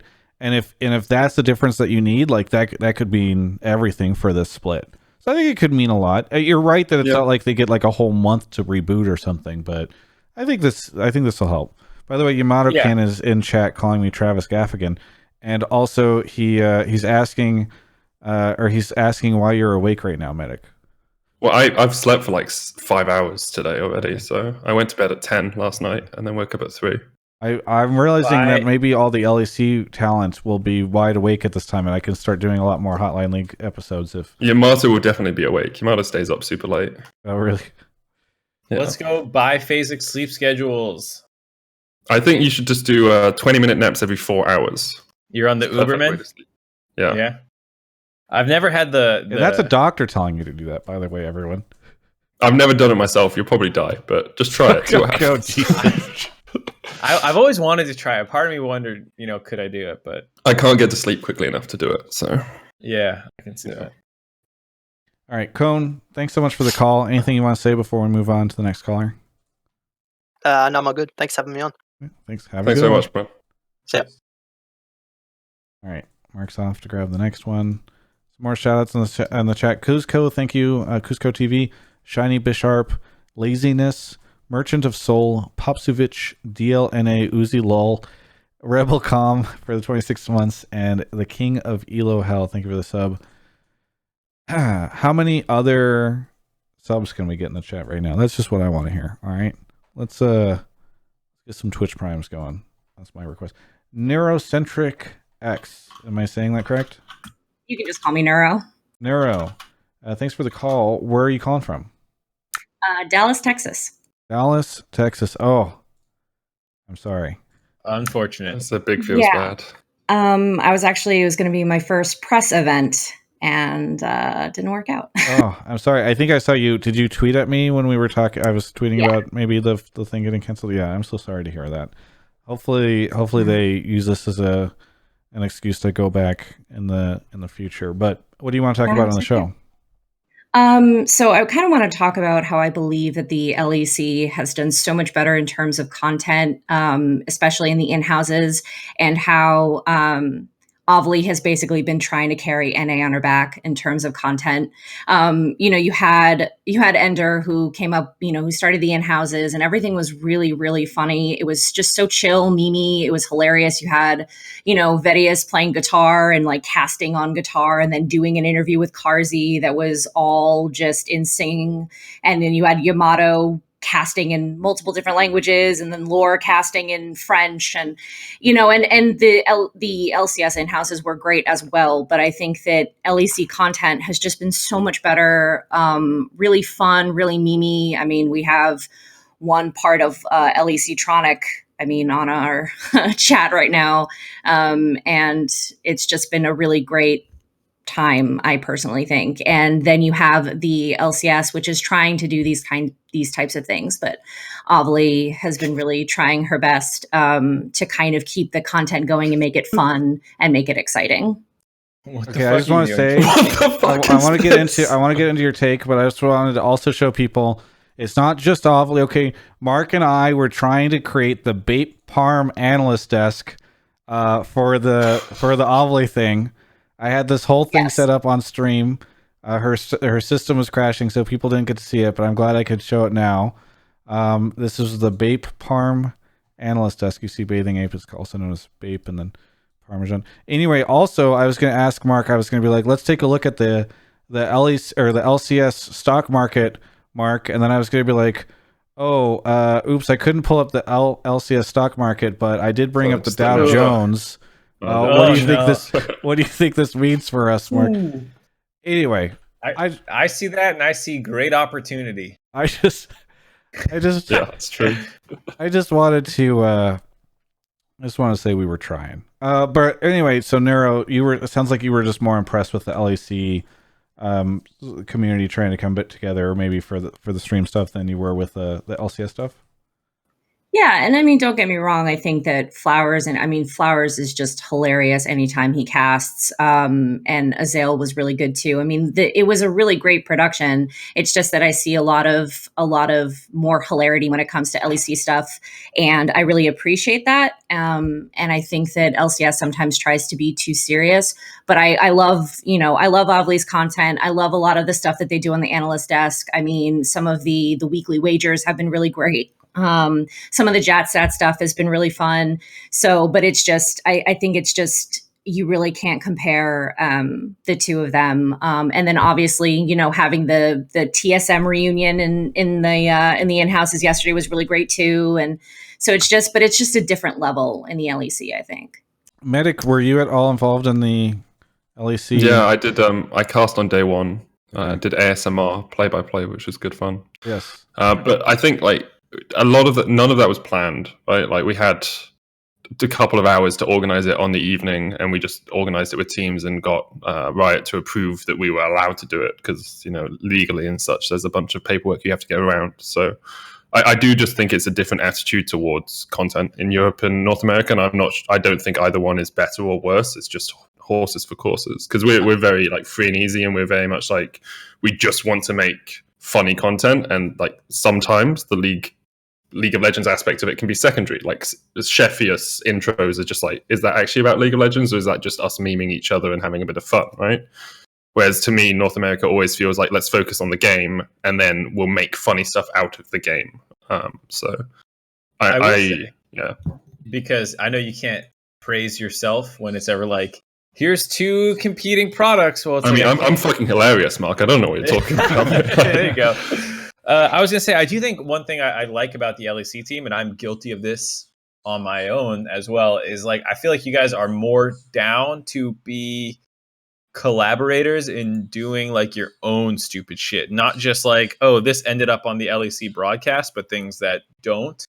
And I think for the LCS, a lot of us are, I don't know if it's we're more introverted or we're more reclusive or what, but I think a lot more of us are less likely to film a stupid behind the scenes thing and put it on Twitter. Whereas when I was with Dracos at, I think it was last MSI maybe, or maybe last Worlds, he was hey, let's film this stupid thing and let's go grab a room and we'll do it and I'll just tweet it, and I don't think we almost ever do that as the LEC broadcast, which I think is something that we should probably try and do more of, because I think it works really well whenever I see you guys put some stupid shit on Twitter or whatever. Yeah, I mean, as much as I make fun of Jat in his hourly podcast release schedule, it has been quite impressive to me that he has been so dedicated to. You cut out. Yeah, you cut out, Travis. He's still just gone. Impressive for me that he's consistently putting out content this. I think he was about to hit us with a but Jat sucks and. Oh, okay, yeah, sure. I don't know if anyone else can hear us, but I think the funny thing for me is talking about making funny videos. If you see Vedius be that confident in making videos that often and putting himself out there, it's I can't find an excuse for myself. I'm just if this guy can do it, I have to be able to fucking do it, right? Yeah, and Ovly to the caller's point, is the most on the NALCS broadcast team to just film a stupid thing and put it out. Yeah. And I have a tendency to if I'm gonna film something stupid, I just tunnel in way too hard on it versus when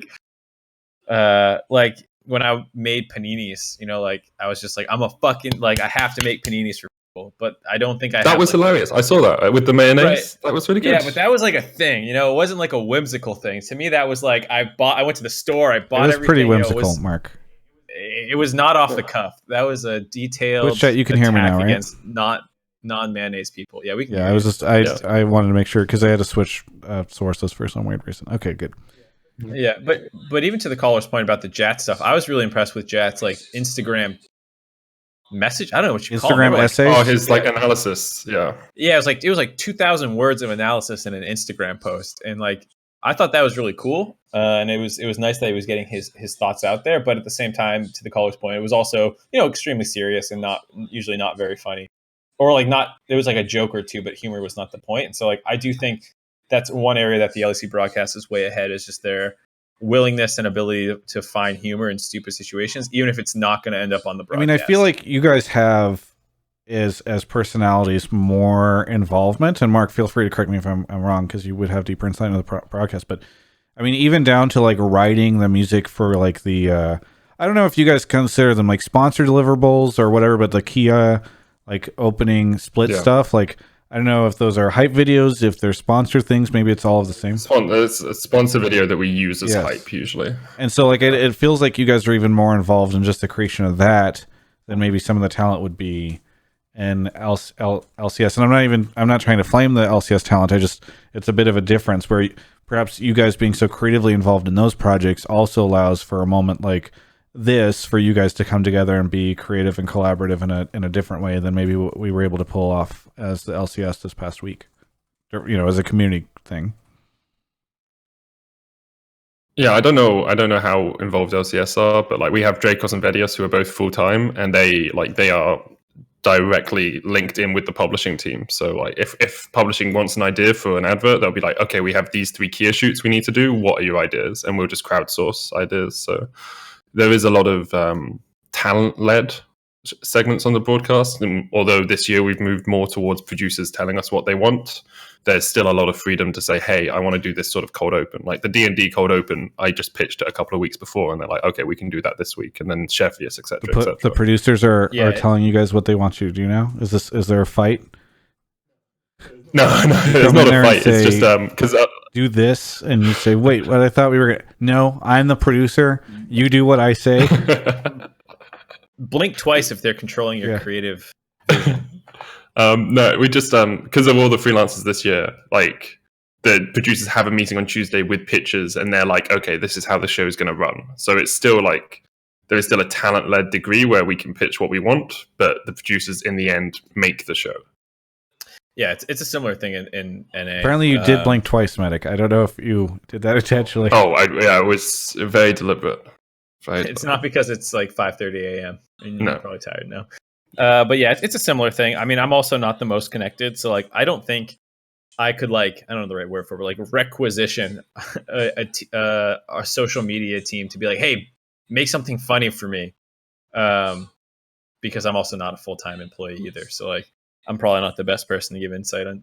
Oh yeah, I'd have no ability to say, hey guys, can you do this for me? Like I don't use Riot resources to make my stuff. I could say, hey, I made this, do you want to use it? But I couldn't ask them to do stuff for me.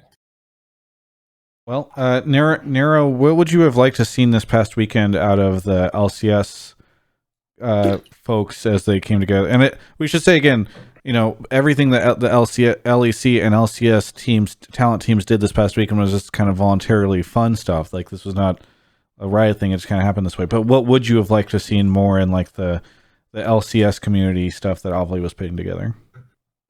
I'm not sure. I think that's kind of a tough question, simply because, I mean, anything that they did I was so thankful for. And I think the community was so thankful for it because they took time to do it. They didn't have to do it. Nobody had to do the in-houses. Nobody had to cast. Nobody had to be a part of it. And everybody was. So I don't want to make it seem like I'm not grateful, because I really, really am to everybody that came along and did it.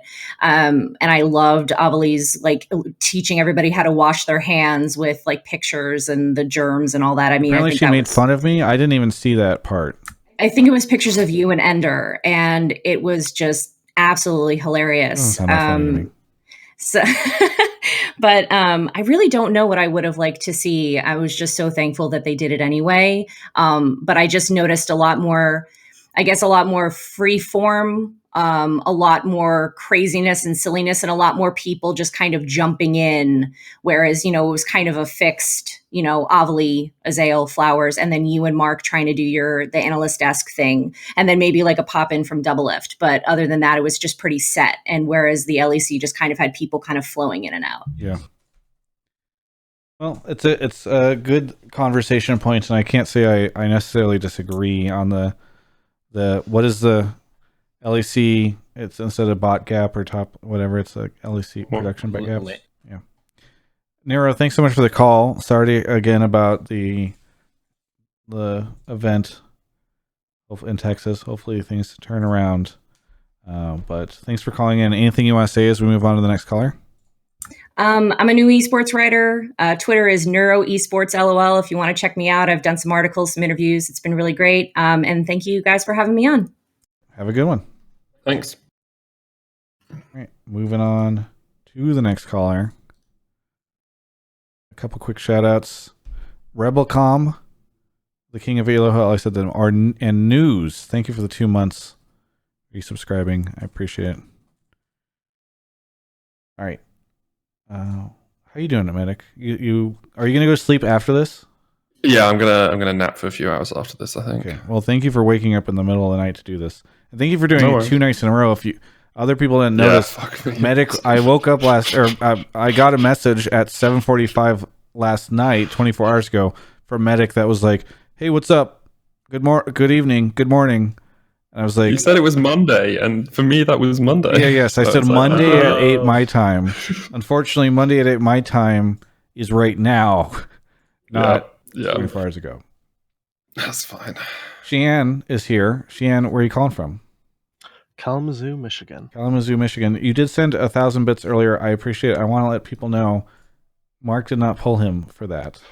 We actually have a very great unbiased system wherein Mark receives none of the money from the subs and the bits. So he's an unbiased. And I don't even pay attention. And so he's an unbiased person whenever he calls people. And we've done that intentionally. I would love to share some of the money from these subs and bits with him, but it would bias him towards, pulling different people. So this is how we've solved that problem. Actually, Travis doesn't know, but there's actually a black market under the table system for getting on the show. Sheann, let's get into your call. What do you want to talk about? All right, so my take is that the coronavirus delays in various regions aren't really going to impact play levels too much because players are all still going to be playing the game and they're all still going to be pros. They're not going to just, oh god, I didn't get a week of playtime on stage, I am now garbage. But I'm actually worried about the economic ramifications for the various leagues with sponsors. So go ahead. I'd like to focus more on the second than the first, just because we've talked about the first a little bit already. But you said you're worried about the economics. So what are you worried about? So, with the stock market going in a non-positive direction, let's just say, a lot of companies are going to become more hesitant with their spending, especially with a lot of the companies that would be likely to be doing sponsorships would not be as likely to now, because my biggest idea here is that so the average demographic that they'd probably be wanting to advertise to for the LCS is going to be late teenagers to young adults, I'm assuming. It's like 18 to 34. Yeah. So you can see that with things like the Bud Light and Alienware. Shout out Alienware sponsor. But Yeah, please don't tell me sponsors are going to go away that. yeah. But my worry is with the economy looking a little rough from this, sponsors could be a little bit more nervous about putting money in places they deem as not necessary, like in esports, which is an unproven industry right now. Yeah, we do need Kelby May for this call. Unfortunately, I think he just went to sleep. I was thinking you could field it a little bit. No, Travis. I definitely can't. I'm not saying we can't do it. Industry stuff. He'd be perfect to talk about it because I've talked to him a little bit about it recently. The thing that couple different ways of looking into this. One, it's hard to speculate on the economy. Obviously, things are looking. None of us are economists. One of us is a doctor, but none of us are economists. And so, sort of speculating about what all this stuff is going to mean is weird. Actually, is Hefty Chen in the chat? My financial advisor. He likes to hang out here sometimes. He'd also be fun to have on the show. But I think, at least in the short term, there's some interesting stuff that I've heard is happening. One of which is a lot of these companies have marketing allocation towards events. And events are a place where you spend a ton of money, hundreds of thousands of dollars sometimes, right? Like, think about how much money different companies spend going to E3 and paying to put up stuff there, or how much money people pay for any of the events that are getting canceled right now. How much money sponsors spend on sports, which can't happen right now. So I think, assuming LCS and esports can get up and running again soon, and I've been hearing really good things about LCS potentially coming up as soon as this weekend. I don't know what's going on with LEC, but hopefully it's similar. There's a short-term situation where these budgets have already been allocated, and potentially we will see, or sorry, the budget's already there. Like the marketing departments already have access to this money. They're just going to reallocate it over to something like esports or streaming or whatever. So I think that could be good. Long-term, yeah, I don't know. I mean, gaming in general, people have speculated as being, and potentially esports as well, as being somewhat recession-proof, because if you're not going out on vacations and going to, I don't know, any number of different things that you would spend a lot of money on, you stay inside, you play video games. And so who knows what that could mean potentially for us, but yeah, it could be interesting. Medic, has there been much discussion? I know that the U.S. stock markets are obviously not doing so well. I don't know if you've paid attention or if there's any discussion about what's going on in Europe. Generally things are like on a downward trend, as you'd expect, right? But the hope is that it bounces back relatively quickly after everything goes blows over. I think like just the discussion around whether League is or video games are recession proof is interesting to me, especially with Steam hitting the highest peak concurrent users it had this last weekend, like 20 million people. I do wonder whether, before crashing, but I do wonder whether the ability to scale up and the ability to like catch on to some of these sponsors is going to be, if we're going to be aware enough to do it, or whether we're all going to be scrambling so much just to get things to work in the meantime that we're actually not going to jump on a lot of these opportunities. So yeah, I think the recession. Sorry, I was going to say the recession-proof thing was interesting because I looked into this a lot during like 2008, excuse me, when like the big recession in America hit, and like every industry, entertainment industry, kind of went down. If I'm remembering this correctly, and so once again, not an economist, whatever. I think I remember seeing like movies were down, and I think books were down. Everything was down, but video games were actually normal or up even. So like at least the larger industry seems fine. Whether or not esports is recession proof is another question, because it does feel like we're more integrated with other things. With things events, like sponsorships, for instance, like we can't do events right now, so that's like a huge problem. Right, and like video games don't care about events. Like it's fucking Epic Games. Go play another 50 hours of Fortnite. Who gives a fuck? Like I think if we can, where we land on that spectrum between like video games literally can be played anywhere at any time for free, to like esports needs events or sponsors or whatever to succeed. Yeah, I wonder, like, do you hit high or even peak concurrent viewers on an LEC finals that isn't in a stadium? Like, if we get Fnatic G2 played online with casting remotely, do you get anywhere near 1 million viewers? Right, the answer is probably not. Right, unless everybody's stuck at home. Maybe everyone's stuck inside. Yeah, maybe. Yeah, I mean, what is Twitch viewership going to look like? I mean, obviously we won't know, but I think a lot of questions around. I'd love to see what league numbers look like right now. I literally, as I mentioned at the start of the show, you drive outside, no one's outside. They're probably all playing League of Legends. Is what I'm getting at. I don't know, but yeah, it's interesting. I do worry. So Sheehan, back to your point about esports, I'm a little less worried about marketing budgets. I'm also, if we are headed into a recession, I think I'm more worried about the fact that a lot of these teams don't make money right now and are taking investment money.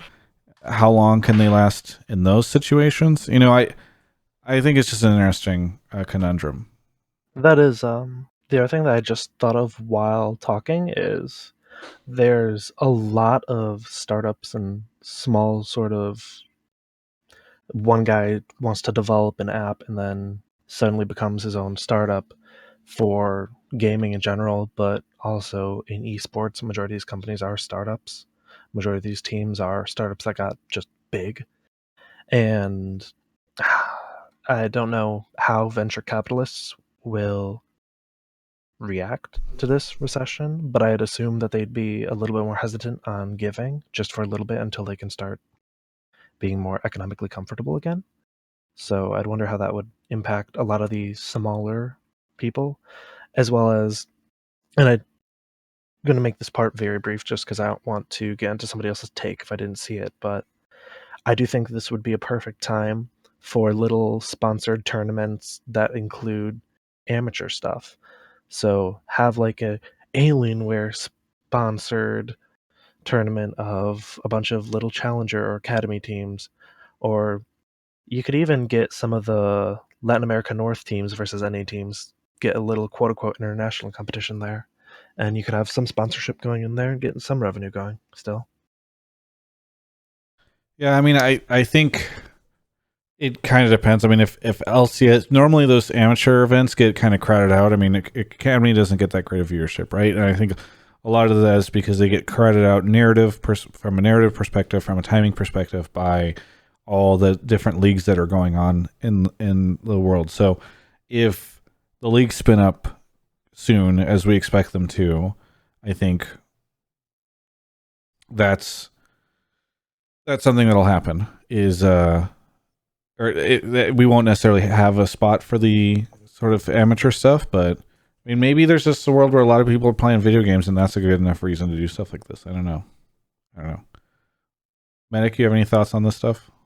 I think you hit the nail on the head. The major issue is always going to be whether you get the return on investment from sponsoring an event like that, right? Like, what is your benchmark? Because if you get 5,000 viewers on an academy stream, like I don't know if that's good numbers, or like a series of tournaments, because you're not going to get the best teams because they're all brokered into contracts with whichever league they're in, and they're not going to be allowed to do tournaments outside of that.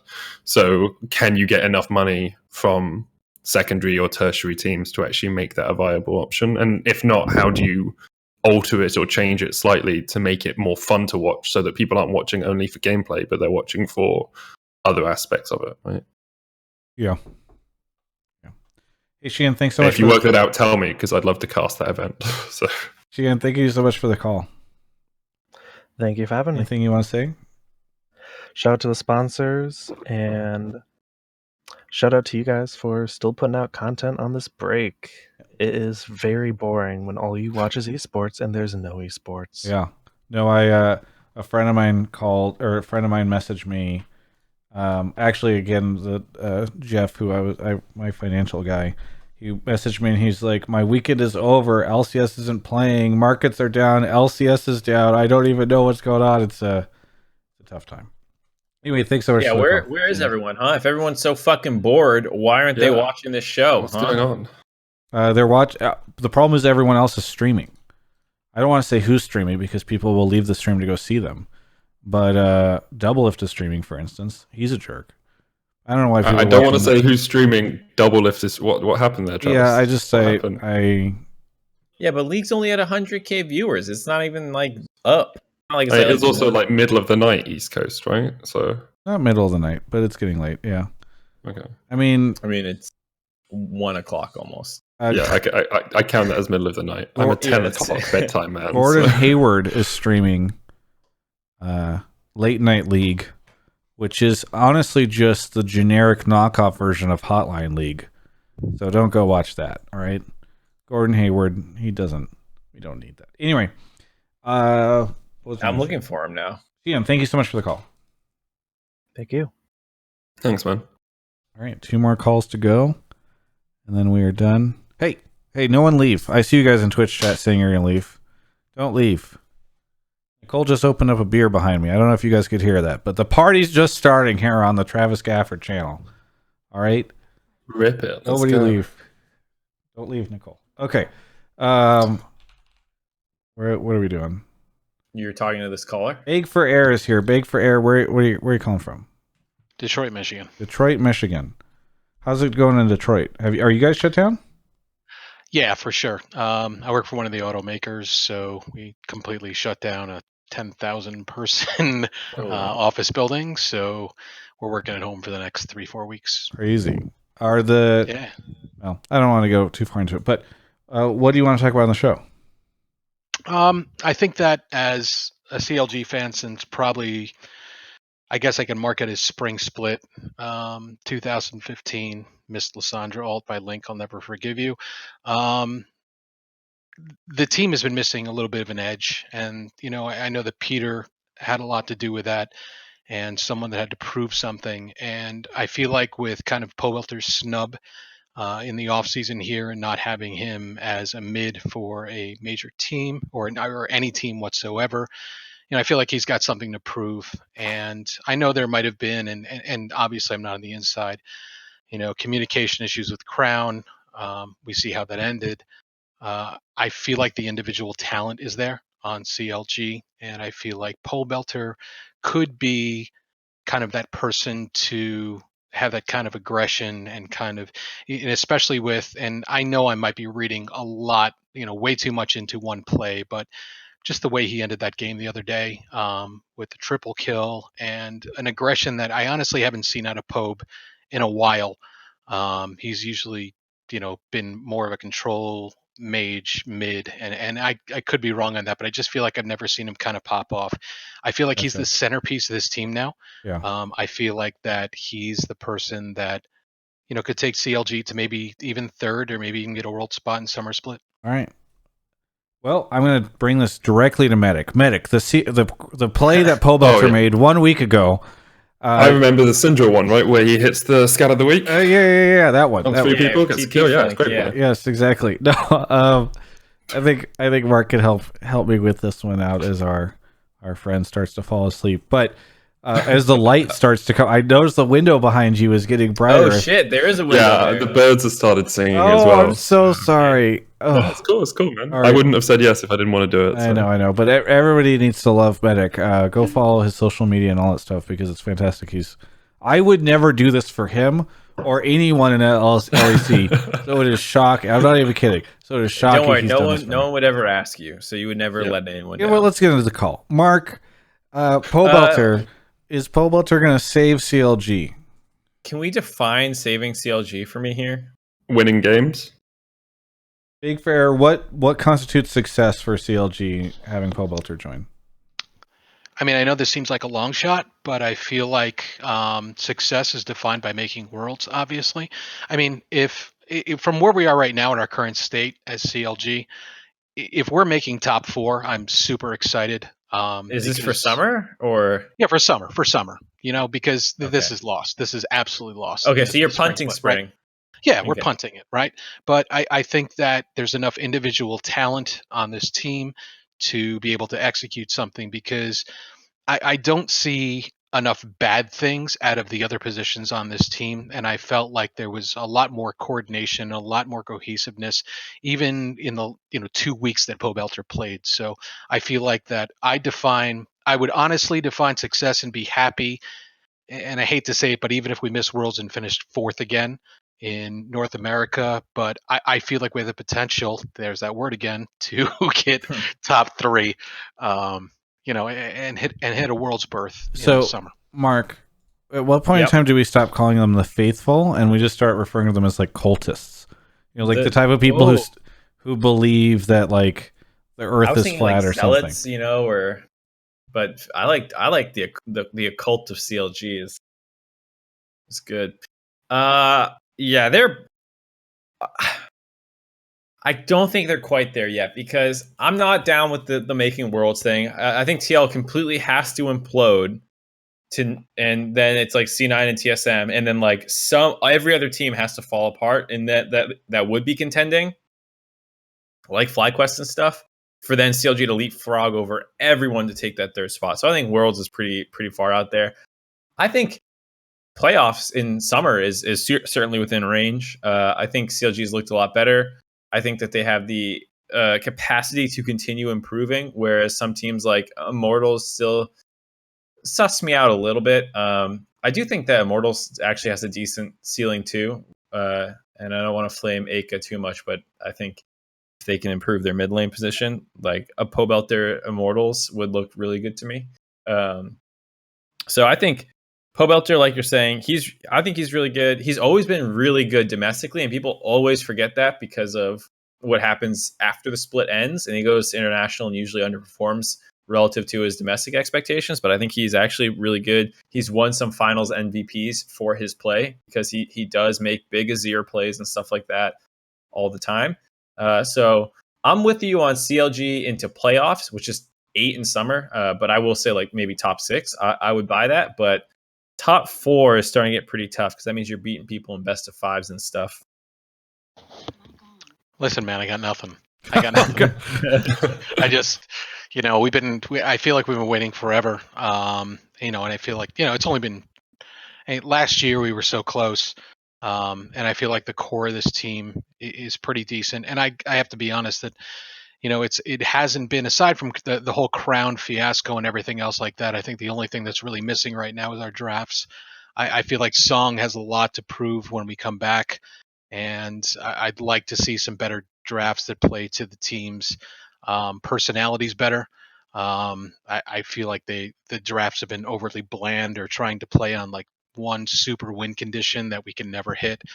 And yeah, we know we're a cult. That's the funny thing about the CLG Reddit subreddit and our fans is that people think we're negative, but I think overall it's just that we're really passionate and we're really long-standing fans, and we're hoping for a miracle here this summer split.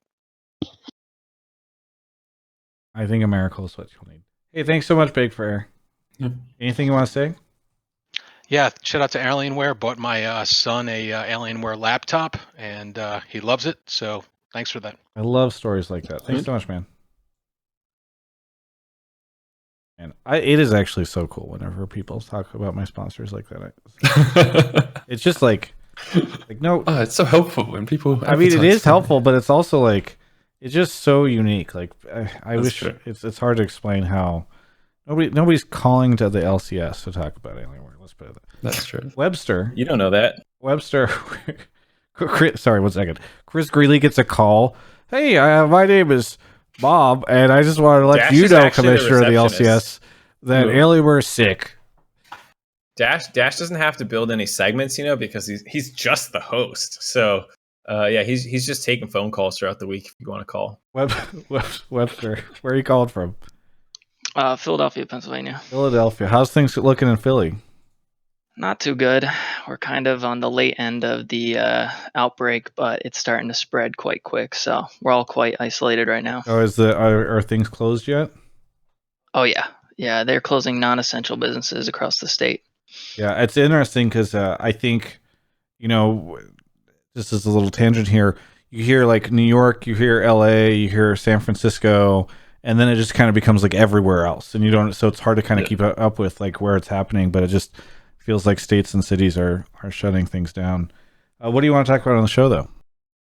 I want to talk about the state of high elo solo queue right now due to this coronavirus outbreak. And just to go right into it, I want to start off by saying high elo solo queue, like High Diamond Master Challenger, is the best it's ever been. I've been playing League for 10 years. If you check any professional player right now, they've played within the past hour. They are grinding mid-season, which is a rare condition that you really don't see from the LCS.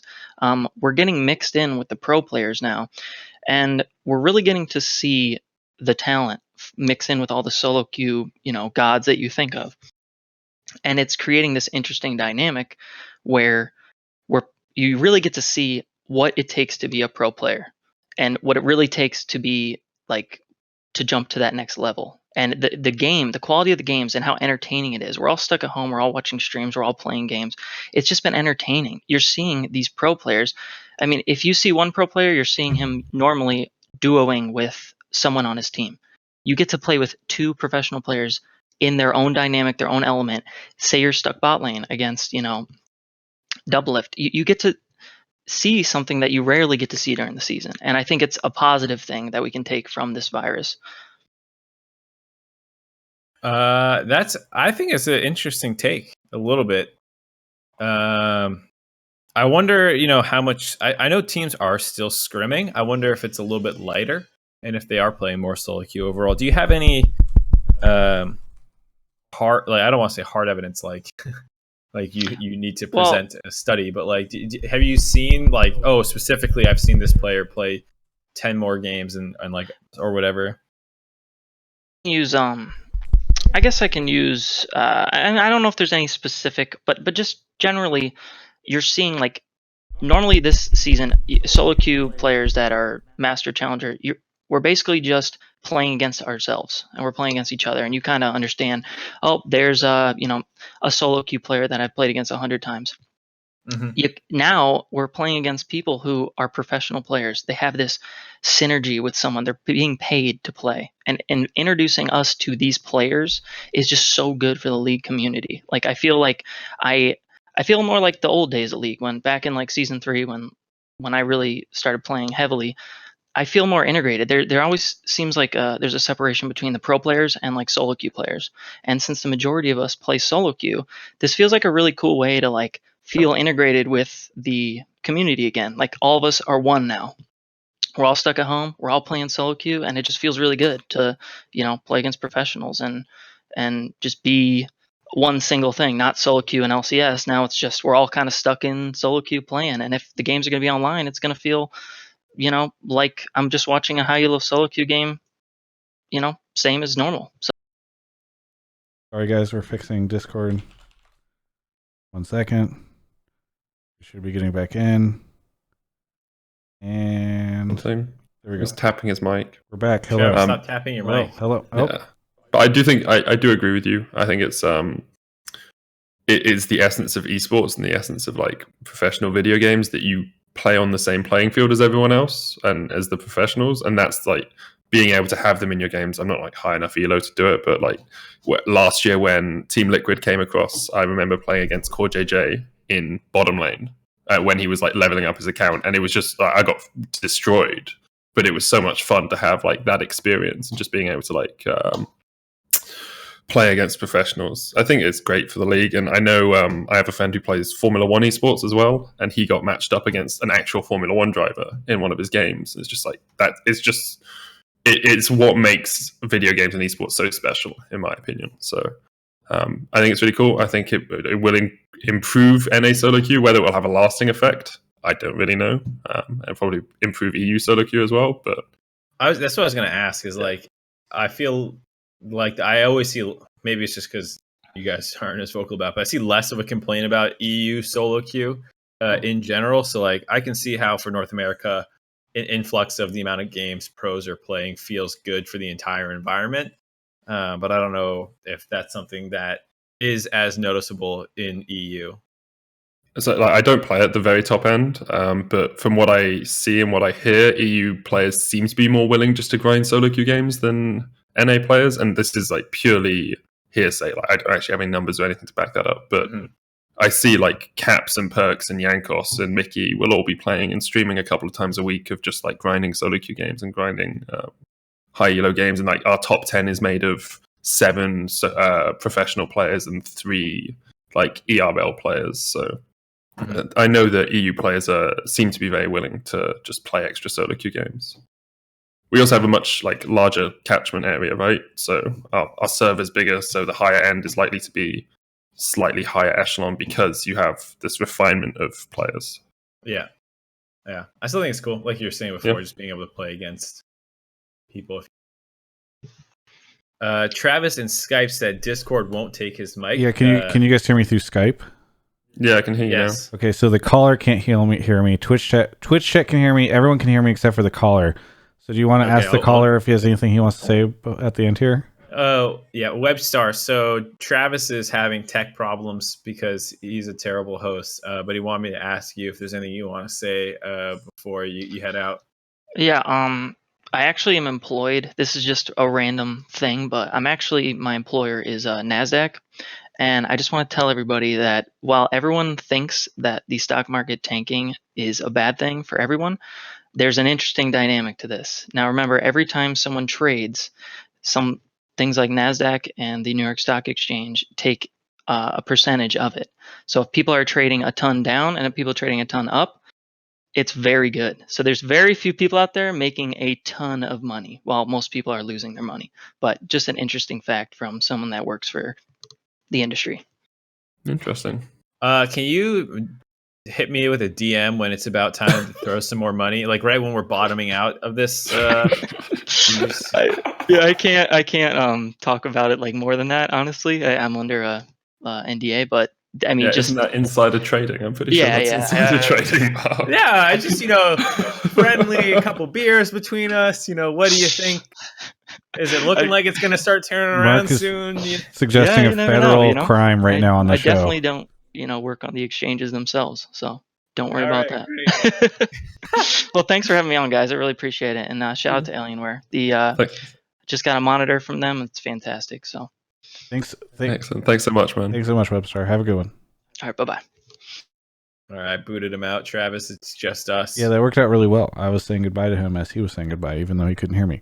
Anyway, that's the show.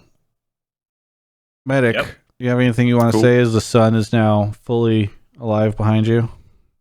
Yeah, I just hope we get back to League of Legends soon. Thank you very much for having me. Obviously, it's been good fun. Not as many medical questions as I expected, so that's always a bonus, because I think I probably would have stumbled over some of my words. But yeah, it was great fun. Thank you. I didn't know if you wanted me to pull. I saw like one or two in there. I was like, these are just like strictly medical questions. Yeah, I think that's good that we didn't just go through those. So okay, yeah, were they coronavirus questions, or were they just like, hey, I have a rash on my bottom? Yeah. No, it's not like car talk where someone's like trying to diagnose themselves. No, it was like corona questions, I think. But like, I'll make sure not to just pull strictly medicine things. Yeah. Cool. All right. Well, Mark, anything you want to shout out? No, I started playing The Witcher because I'm bored and I need something to keep me busy. So I'm playing The Witcher until Animal Crossing comes out in a couple days. I also had an idea of like retroing or like changing Tombs of Annihilation, the D&D campaign, into like a modern coronavirus thing. And then I was going to see if I could get some people to play it maybe online, but I don't know if it'll work out because it works. I think that campaign actually is like really close to what it would be anyways. I want to give a shout out to Reggie in Twitch chat, who has been saying really nice things about me for the past 10 to 15 minutes, probably because he's bored as shit. So that's the only, we haven't seen him here for a while. Yeah. Also shout out to Animal Crossing. I went and found an Animal Crossing Switch for Nicole because she likes both Witcher and Animal pretty Crossing. Serious. Yep. We've taken it to that level. All right. Anything other than that, I'll be around this week creating some content. Going to try and do some different stuff. Mark and I were talking about creating some stuff. We'll see. But stay safe, everyone. Stay inside. Only go out if you absolutely have to. Order delivery or have groceries. And even if your area allows you to go to the restaurant, be smart. Thanks, Medic, for coming on the show, for staying up in the middle of the night. That's actually super cool. And that's it, everyone. Thanks so much.